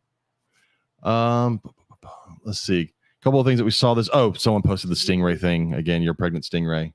I know. I've not been following up, but they posted that literally like the day after we talked about it, which I thought was funny because unless they heard us live, somebody's a slacker and doesn't get stuff out like they're supposed to. They're out now. Are they? Anyways, this is one where it says scientists find living frog with a mushroom growing on its back. That's a weird one. I saw that. That's fascinating. That's just like a little tiny little. Yeah. How little do you have to move to be able to get a mushroom to grow on you? I know. Well, and to think about something that is known for a type of animal is known for having such a sensitive skin, and it's just growing a mushroom on it. Well, it's like the Dr. Seuss book Daisy Head Maisie, where she just grows the flower out of the top of her head. Except He's this is real. Randomly growing a mushroom out of the side of his body. Like, what's going on here? These are cool. Someone posted that they found these little alligator lizards. Alligator lizards are cute. Alligator lizards are just really cool lizards. I like those. Omaha Henry Dooley Zoo. As part of the routine care, our 10 American alligators participated in examinations to ensure they are healthy. That's always fun having to go through all the alligators. Well, and then they were also talking about like the coins and So stuff many that you coins. find in them, but also like in their exhibit. 'cause All of the people- coins were successfully pause. removed. How many did they find inside of them? Who's throwing coins in an exhibit? So many everybody. people. So many people. Everybody.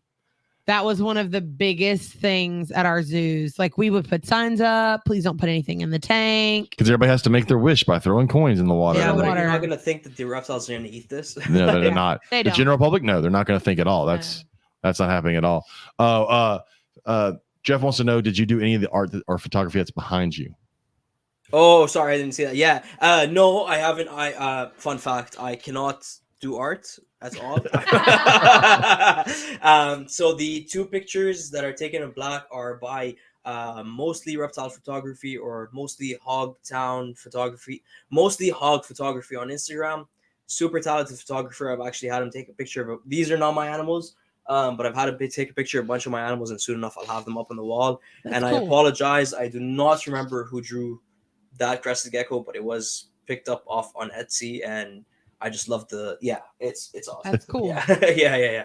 I do have some more reptile art right next to me actually. If you guys want to see, this was by Emily Burke. All the Nucal species. Oh, that's cool. Yeah, I need to put this up, but I need a better frame for it. So I love it. And then I thought this was a picture, but it's not, so never mind. Still important. Still important. Yes, it is. But yeah. I gotta get frames for ours. Yeah, I record a lot of my episodes in the basement, but sometimes I have I live with some family, and sometimes I have people over and the basement gets too loud. So I've started to form a bit of a reptile nook in my room so I can record here and have a backdrop. So I'm like, just get all the art you can. Love it. Yeah. So you just have friends like ours that just made us a random sign for us. Oh, yeah. and then I saw that. That is awesome. When it's I need plugged in that for and my lit up, podcast. it looks really cool. I've got to I'm find. sure it does. I've got to find the We power gotta- adapter. We moved some stuff around in here, and the The power adapter that goes with it. Yeah. At one point, so our friends over at Focus Cube, the Howdies over at Focus Cube, were like, "Hey, we made something for you," and he sent me a little picture of like a screw on it, and I'm like, "The fuck? They make cages? I didn't ask What for is it." Yeah, I that? didn't know. Yeah. And so he's like, "Just come get it." I was like, "Okay." So we drove an hour And to he get was like, it. "Bring the truck," and I'm like, "Oh my god, what?" We got It's that. another Pick up- enclosure. I didn't know what was coming in my house. Oh, this is cool. And I mean- Travis posted this from the Reptile Preservation Institute. This is Cody Bartolini. We've been to his place. Yeah, We've been yeah, here. He was working with Guatemalan palm vipers, and they had a litter of 7 born. That's awesome. This is in his cold room. I love that room. If I would keep these snakes just so I could have a room that's as air conditioned as this room where these snakes are in. When we visited, it was the best place on earth to go sit because it was like, I don't know, 60 degrees in there. yeah. It was great, but it's all montane species. But that was pretty cool. This is more Travis posting from our guest that we had last week. Yes. When we had Bill on hanging, it's a comparative arboreal prey handling and boa constrictors and ball pythons. We talked last week on the show. Is this you guys' like Facebook group? This is so we have a Facebook page and then we have a Facebook group. Yeah, it's the one where everybody posts their stuff. This is the discussion Awesome. group where we post So like really this I've seen random posted stuff. in a bunch of stuff. This I am is joining right now. this is it Jesus Rivera? I think it's his name. I grew up watching him on all of the like on all the National Geographic. Anytime it was anacondas, it was him. Let me see if I can find where is it. It's Jesus Rivas. Jesus, he's the one that walked barefoot through Oh, the yeah, Pontanel yeah. and steps and tries to find anacondas. Well, during this whole filming for this thing, they found a new species of giant anaconda. That's so crazy. So that was really cool. It's so crazy that it's 2024 and we're still finding new animals. Now I haven't read it.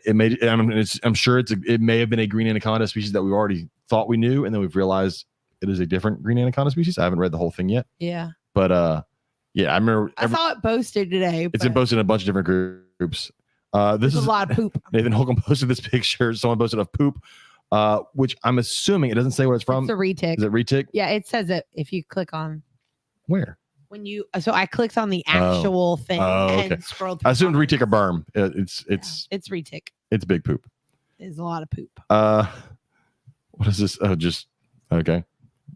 Just going through. There's another one posted about the new giant snake species discovered during filming of Nat Geo series in the Amazon. Which the other great thing about this is means there's a National Geographic series coming out soon with anacondas. That's the other thing I gained. That was what I gained from that information. Was there's a new Nat Geo species. Nathan posted this, and I saw this in a Heloderma group that I'm in. But someone got bit by their pet Gila monster and died. Which, like, the last time that happened, I read was like 1930. So I was, and one of the comments, in fact, one of the comments on here even says it's possible that he had an allergic reaction. Yeah, because the problem is if you click on it, so that's a CBS News thing, and when you go read the comments, it just becomes frustrating. It does. With so many non-reptile people commenting about shit they don't know. Yeah. Look, yes, it is. Not everybody is owning these. Look, yes, it is venomous. And you should take care to not get bit with them without like making gloves on and stuff. But still, no one's died since 1930, so it hasn't been a fear of. It's been almost 100 years, people. Yeah, he probably did not die from venom like you would. Oh God, he had a venomous reaction and died. He had an allergic reaction to the venom. Yeah, it's probably what killed him. Which, I mean, somebody could have an allergic reaction to a bee sting and drop dead in their front yard, and you never knew that you had that allergy. Well, just interesting. Someone who's gonna know they have an allergy. One of the first comments I saw was like, "That's not a pet," and I was like, "Well, no, yeah, it is. It is a pet. Yeah, it is." One of my all-time, like, I mean, we've been together almost 19 years. One of my all-time favorite photographs of you is of you holding a Gila monster.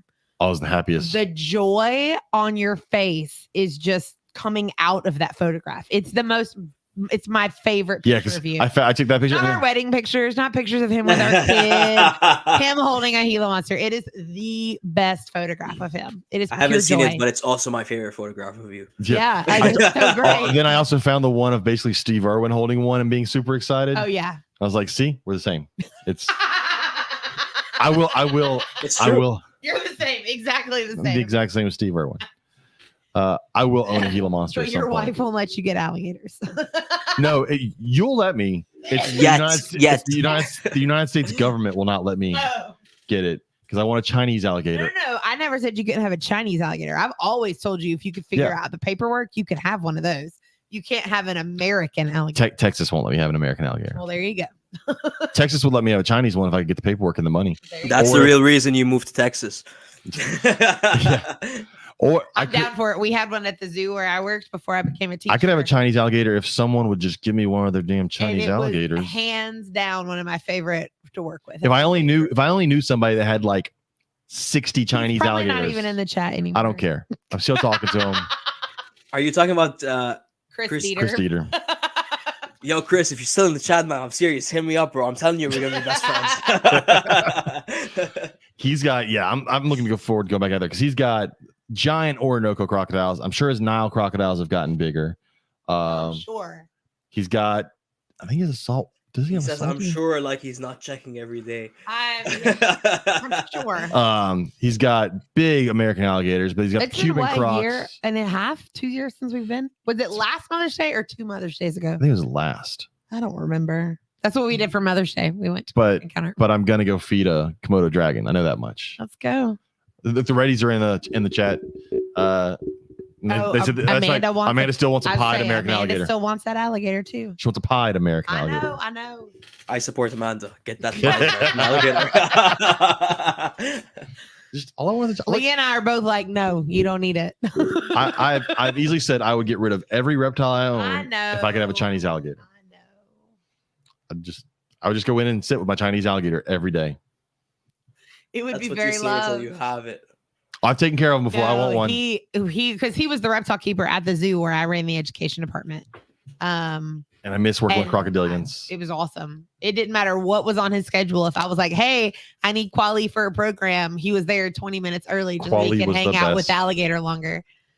Except for when he pee on you. He would pee on you. He would every now and then. Anyways. I think we covered everything. What is that one? Close that out. What did you? It's interesting that more mutations don't pop up in the croc and gator farms, and that pieds and leucistics are amazing. Yeah, it is weird. You would think, especially like in parts of Indonesia where they're really breeding like saltwater crocs and stuff, that maybe something will pop up, but I guess not. I've never seen a saltwater croc mutation.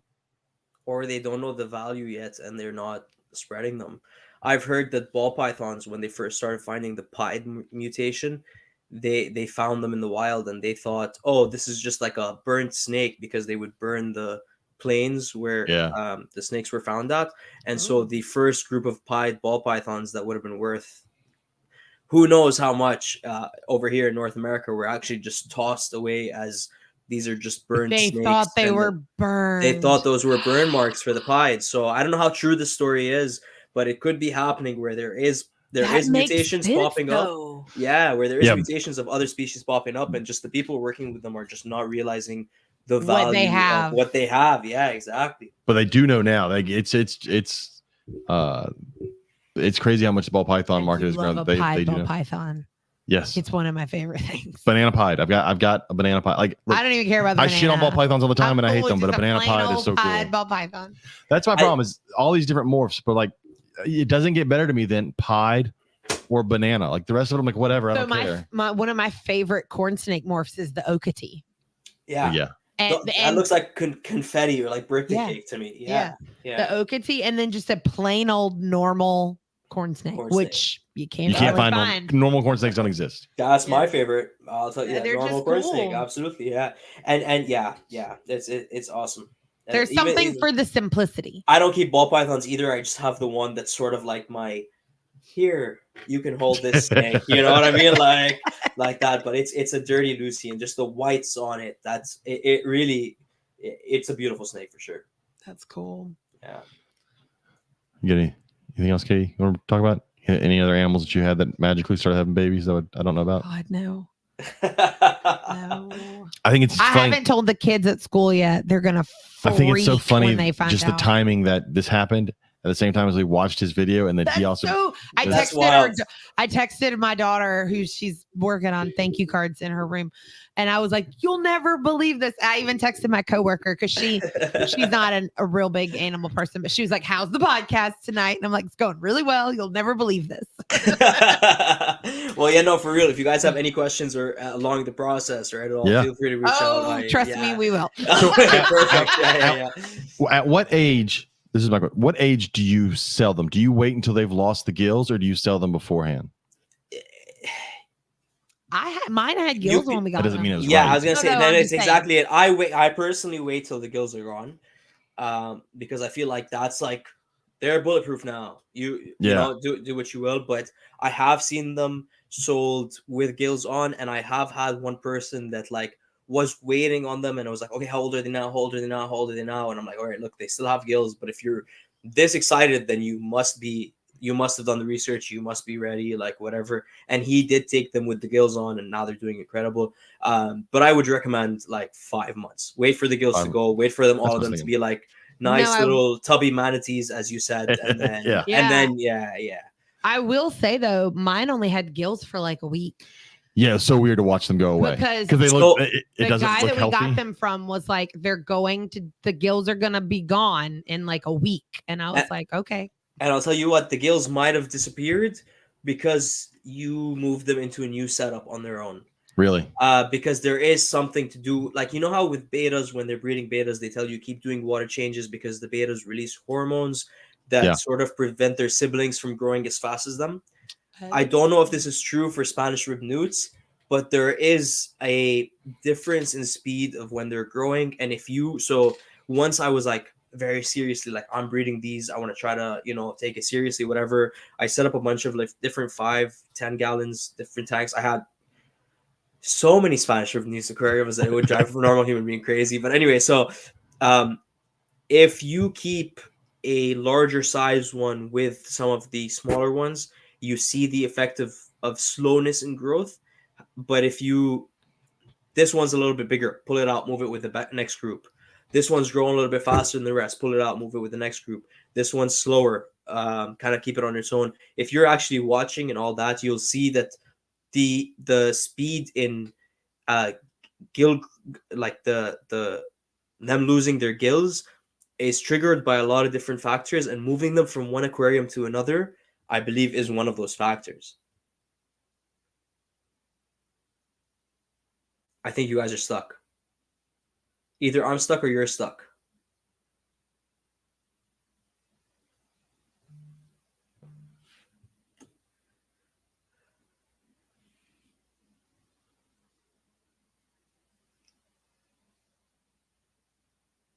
Okay, if people live, okay, they're stuck, not me. Okay, I was gonna ask. All right, well, I guess what's up, everyone in the chat? I guess until they're back, I'll entertain you guys. What does everyone keep? Let me know. What's everyone in the chat keep? Do we have any new keepers other than it's on the RGB? Oh, okay, yeah. They actually, James just texted me and informed me they can still hear you. Keep going. So I'm here as your sole entertainment for the evening until they're back. I don't actually know where this is streaming and how many people can see me right now, but Yeah. they're back. Oh Okay. my God. Okay, thanks. Jeff's like, it's cool. Don't worry about it. Our Yeah, internet, no, we pay no. so much for AT&T fiber internet, and this shit always goes out on us. Awesome. Thank you, Jeff, for answering my question. Somebody in the chat will tell you this. They'll be back. Raptor G said he got a blood red pied side. Blood red pied side corns are very pretty. Ooh, those are cool. That's a really pretty corn. Those are cool. But so, anyways, yeah, the fat needs. I was thinking about age wise when to sell them, because if you wanted to, I feel like if you wanted to try and cash in and sell them easier, selling them at 3 months when they still have the gills and look like axolotls would be so much easier, but it feels underhanded, because people are going with that look. Yeah, if you could sell them wholesale, that's probably your best bet. Yes, that's what. Like just all 70 at once. Also, I will say they have a very low survival rate. So 70 eggs does not mean 70 final babies. Oh yeah. Okay. Yeah, just so you guys have it in your head before you start losing them and freaking out. It's just me. I'm the only one freaking out. I think my daughter is like super pumped though. Like she doesn't get excited about much. Okay. She doesn't get that from me. I get excited about everything. But she seemed real excited when you were talking to her about it the other day, and so I'm assuming or not. No, she's excited. Okay. I'm trying to figure out. So we have the white ones, and I thought they were albino, but everything I'm seeing says that they're leucistic. Yeah, mine don't have red eyes. Not albino. And I'm assuming that's a recessive gene, right? Correct. Okay, so we will only get leucistics then. Okay. If you no, because you don't know what are both yours leucistic? They're both leucistic. The male and female. Then yeah. You most likely will only get leucistics, but their bloodlines are so muddied up that you may still get a wild type pop up every now and then. Ooh. I do. If we don't I still want to buy a wild type one just because I think get another cool. one. Yeah, it is very random. They can all go in the tank together. That's the other thing. A big enough tank, they're a cool communal thing to keep too. So it's. I keep them in I think it's a 50-gallon, and I have 3 of them with red cherry shrimp, and it's set up nice with plants and everything. How big are yours? I don't even know how I'm going to tell you. Like this big. Oh, yeah, ours are not that big yet. No, they get big, and they get pretty. When do they get big? That's what I'm waiting on. Like, you gotta feed them more. 2 years. No. If you feed them daily, they'll eat. Okay. Yeah, that's your problem. I gotta feed them every day. You've got to feed them enough. If you feed them every day, you wanna pump them up real quick. Give them pinkies. Oh, geez. What? Like pinky mice? Oh my gosh. They will take them no problem. What? I also want to lump them into the same category as being as stupid as crested geckos, because I've watched these things try to eat, and they've grabbed each other's faces, legs. They've just bit at air. Well, I guess water, but like nothing. It's just. So that's another interesting point. As babies, they still lose their limbs. Oh, yes. One of these came missing a foot. One of ours was missing a foot, and it grew back. Yeah. We can't tell. I couldn't tell them. Now I can. Now I know which one. Now I know which is a male and a female. But so imagine 50 of them as you're raising them up, trying to get the same food. You're gonna lose a lot of limbs. Yes. So like this, don't worry about it. That's why I try to keep them as small as groups as possible, just for that reason. But the limbs do grow back, so you're good. No, we're talking about our Spanish, Spanish rib rib newts. newts. Yeah, so Jeff joined. He missed at the very beginning. We are now we're Spanish rib breeding. newt breeders. It is that is on my list of Unbeknownst things I have to now me. bred. Unbeknownst to us, we have a breeding pair. Didn't know that. Fun times. Yeah. And then once you realize that they're male and female, then you really start to notice the differences. Yeah. Also, our female is weird. She also has like black speckling on her head, and our male does not. He has solid white. It's another So thing. that's how I was telling them apart. But now you see her head is much wider than But his. now I've noticed a lot. Yeah, more I don't know what differences. that is, but that's a normal thing. That it's like it could possibly, like, I don't think it's another morph, but it's just a random like variation. Oh, that they I just get. figured maybe it was because she was female. I don't think so. Yeah. Oh, okay. I didn't know Yeah. if there was if that was a way to tell. Yeah. No, but they're interesting. They're Once we- fun. So They're again, in our kitchen. Well, before we had them with like no light on them, we had a sponge filter and they were a small plastic container and they were on it. We just did water changes and fed them and they were what they are. But now that they're in the tank with the light and the filter, like they're way more fun to watch than I Yeah. thought they were. They're in They're like a awesome. legitimate tank. Yeah. Yeah. And it's a beta, so it's the low powered filter. Yeah. It's great. Jeff says vinegar worms are really easy to culture. We're going to be doing brine shrimp, Jeff. So Jeff, that's what I was telling them earlier. Vinegar worms. I haven't tried black worms with them, but vinegar worms, micro worms, white worms. I tried all those things, and the success rate of the Spanish rib newts was significantly lower than when I fed them brine shrimp. I don't know why, but it seemed, and I've tried this on multiple occasions. It seems like brine shrimp have the most, or allowed the highest survival rate of the babies. maybe I it's a don't wanna say protein or most, something. The protein. in the something that shrimp. they have, Might some be, yeah. nutrition that they have that the others don't. I mean, I survive well on shrimp, so it's okay. Do you feed a pelleted food to your adults? As adults, yes, but like I don't start till like 2 to 3 months old. What kind of pellet food are you feeding? I can send you pictures. There's multiple. They're axolotl diets. Gotcha. Okay. Axolotl diets. There is a newt diet from Zoomed, but that you can really only feed from like month 4 to like 7, 8 because they're very small pellets. Gotcha. So as adults, they kind of just ignore them. Like they look for them. You can see them, smell them in the water, and get excited, but they don't seem to really find them as easily. Yeah, because right now like all we're Reptile feeding does.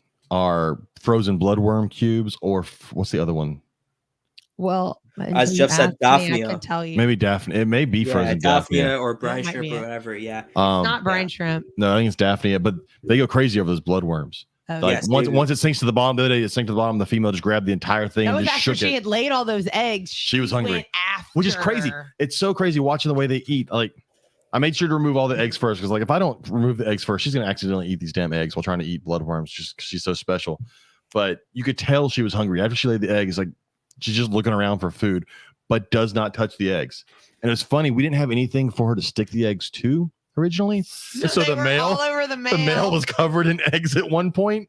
That was it. Like we didn't even have anything in the tank with them. Like we were gonna go buy some small plants because we did not expect them to have eggs. And then the male was just covered in sticky eggs. And then once we put plants on there, I guess he like rubbed against the plants and got them off of him. But he It's been crazy. so It's definitely been an adventure. I can say that my life is the eggs always hatch an adventure. 10 days after they're laid. So we should have Wednesday or Tuesday of next week. Depending on water temperature. Yeah. Yeah. Yeah. So it may take like 12, 13 days. but I'm okay especially with around that. there. That means Yeah, we'll have yeah. the brine shrimp up and going. But that is Yeah, another yeah, thing where I think these are better. Like I said before, I think they're better than axolotls. I think they deal with the temperature differences in water much better than axolotls Me do. too. So that's why I think if anybody wants to get into a newt of some sort, they want something that's fun, then go with them. They come in their natural brown color and they come in the leucistic color, and they're fun to watch. They're very active. They're fun to feed, even though they look a little special. Do you keep any substrate in with yours I have mine on sand. on sand? Yes. Oh, we looked at that. We thought Sand. Actually, I have 2 inches of soil. So for aquarium keepers, I believe it's called the Van der Staat method or something like that. So I keep 2 inches of soil, and then it's capped with like 2 or 3 inches of sand, and then the plants are planted all the way into the soil so they can get the nutrition of the soil. But the newts can't access the soil. They can only dig around the sand. gotcha. Because everything we've seen as far as no gravel, because and I've watched them eat. Yeah, they would Yes. definitely swallow pieces of gravel. They're Yes. not. Yes. If it's in front of their mouth, they're gonna bite it and try Well, and and eat the it. guy that I got them from was like, Katie, do not put anything on the bottom of their tank. They will choke and they will die. And I was like, okay, I won't. Like, Yeah, they're he not very knew- smart. They're he not very knew smart. how to scare me, Yeah, and it yeah. worked. It's They're not definitely, very smart. it's definitely one of those animals you're like, this can't be how they survive in the wild. Like, there's got to be just a smart population in the wild, and we got special ones in captivity. Something. Jeff got exactly what I'm saying. The Wallstad method. That's exactly what I'm talking about. Thank you very much. Yeah. So yeah, no, they are very they will chew and swallow almost everything. Even like if you put a piece of food in that's too big for them, and you're like, can you please like either chew it or don't eat it, like please. But yeah, sand I've never had a problem with. You can even see if they grab a piece of food and they do get some sand in their mouth as they're chewing the food, you can see the sand kind of Coming fall out. That makes Yeah. sense. So I think you'd be okay doing sand. And if they're healthy, any little sand that gets in there will pass through. That's everybody always freaks out about impaction in reptiles, but I'm like, Yeah, if your animal is healthy and hydrated and everything, Absolutely. it's going to the bathroom. they pass It's that not a through. big It's deal. absolutely Yeah. yes. This is a very controversial topic as well. But if your animal is getting impacted from sand, there was something wrong with the animal. Yeah, I agree. Originally, yeah. I agree with that. definitely. Yes. Yeah. The other cool thing I think we may end up doing at some point is with these guys. I've seen a lot of people put like guppies and stuff in the tanks with them as well. I have red cherry shrimp in with them, and Yeah. the only Yeah, well, reason you I get haven't put shrimp The too. shrimp, yeah. the only reason I haven't put guppies in with them is because the guppies would be eating the shrimp babies, and I want the shrimp to like they're breeding and they're spreading now. And I put 5 in. I have over 50 in there. So like they Wow. absolutely do well with other species, and I think they're just not agile or fast enough to like Catch. you can definitely see them try to catch the shrimp, but the shrimp are already out of there before they even like. So it's they're a perfect species to put other animals in with as well. If we do guppies, we're only doing males. I'm down for that because they're the only ones I like. We're not getting female guppies. I'm not breeding guppy babies. I and- would love and nothing newts. more than a tank of just male guppies to look at. Yeah. Jeff said Cherry cherry shrimp, shrimp. are the isopods, yes. Nice. We may have to get some of those too. Yeah, that sounds Our fish cool. store has some.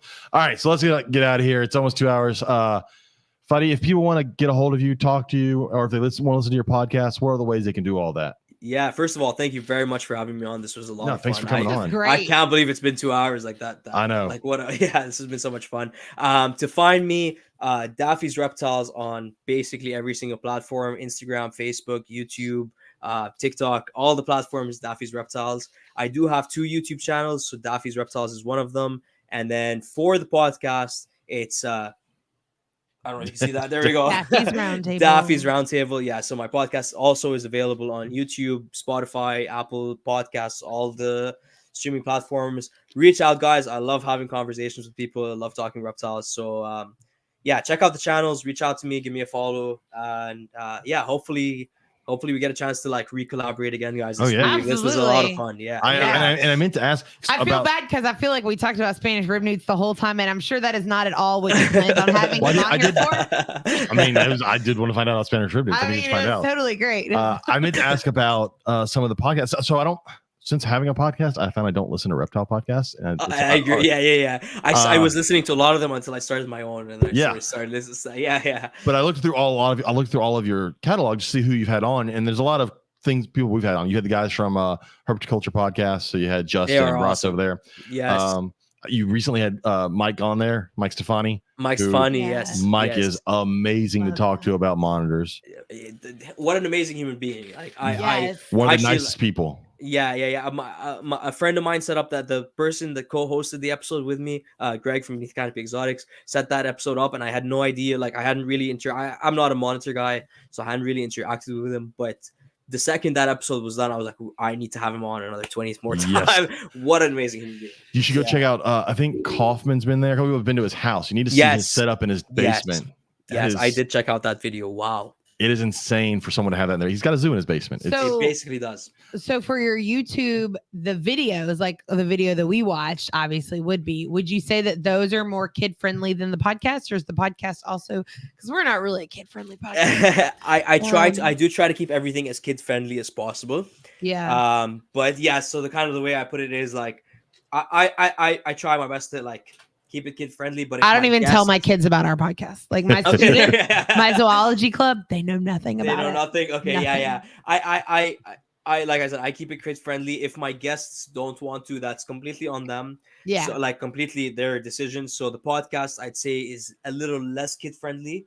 But the YouTube channel absolutely fully kid friendly. We have a Google Classroom set up for our group, our club, and so Okay, there's awesome. actually a topic of YouTube channel. So you should show them the video on the Spanish rib newts. We have a meeting on Monday, and that's what I'm going to do. Thank you very much. Please do. But I will. But I'll add you since you're for kid friendly YouTube. I'll add you to our thing. Sure, yeah, I would love Yeah. that. Yeah, absolutely. Yeah. It's the majority of it is the way I'm trying to take that YouTube channel is tutorial breeding guides, like Yeah, setups, that's that what they kind of thing. like. So absolutely kid friendly. There's a lot of stuff on YouTube that's not the best for them to watch. So I try to give the families like, hey, these are people that I know, or people that I've met, or people that these are the good people you should watch. So. Thank you very much. I appreciate that. Thank you. Yeah. Yes, the newt video, like I said, was helpful. That was the first one I pulled up, and it was That's like it answered That's everything. so crazy. It made me realize what a small world. what a male For and real. female cloaca looks like. That's it. The reptile community is just so small, and we So all gotta kind of crazy. work together. It and is- build it the is- hobby. Well, it's crazy Yeah. how big we think it is until we really start to realize everyone kind of knows everyone. Like when you go to add someone as a friend on Facebook, and it's like you've got 9 friends with this person you've never met, and like You never met. shit, Yeah. how the hell Yeah. we all know each other already. Yeah. Yeah. It's like, you know how they say the 6th degree of separation Yes. between Yes. humans. I feel like in the reptile hobby, it's like 2 degrees. Yeah. Yes. 3 at the maximum. most. Yeah, Yeah. exactly. Yes. Yeah. I wanted to get to some of your podcast topics because I haven't listened to them, and I wanted I know you had some people talking about greenhouses, and I've Yes. talked the last couple episodes about how I think it would be so cool to set up like a rainforest and a greenhouse and just be able to Such a walk cool- in Yeah. and do that. But so we'll have to have you back on and talk about some of the stuff. Absolutely. I would love to come back Absolutely. on whenever Yeah. you guys are. Yeah, I would love to. Yeah, absolutely. All right. Well, be sure to check out VivTech. Code Gumbo 22. If you need to reach out to us, Don't. I'm just kidding. Reptile Gumbo podcast on Instagram, Facebook, at gmail.com. yeah, Herb Herb shows, Go to the Sharp shows. Lil's Shop of Horrors. Lil's Shop of Horrors. Fadi, wait around a second while we log out. Everybody else, we will see you next week. I have a guest. I'm Bye. pretty sure. We'll see y'all next week. Good night.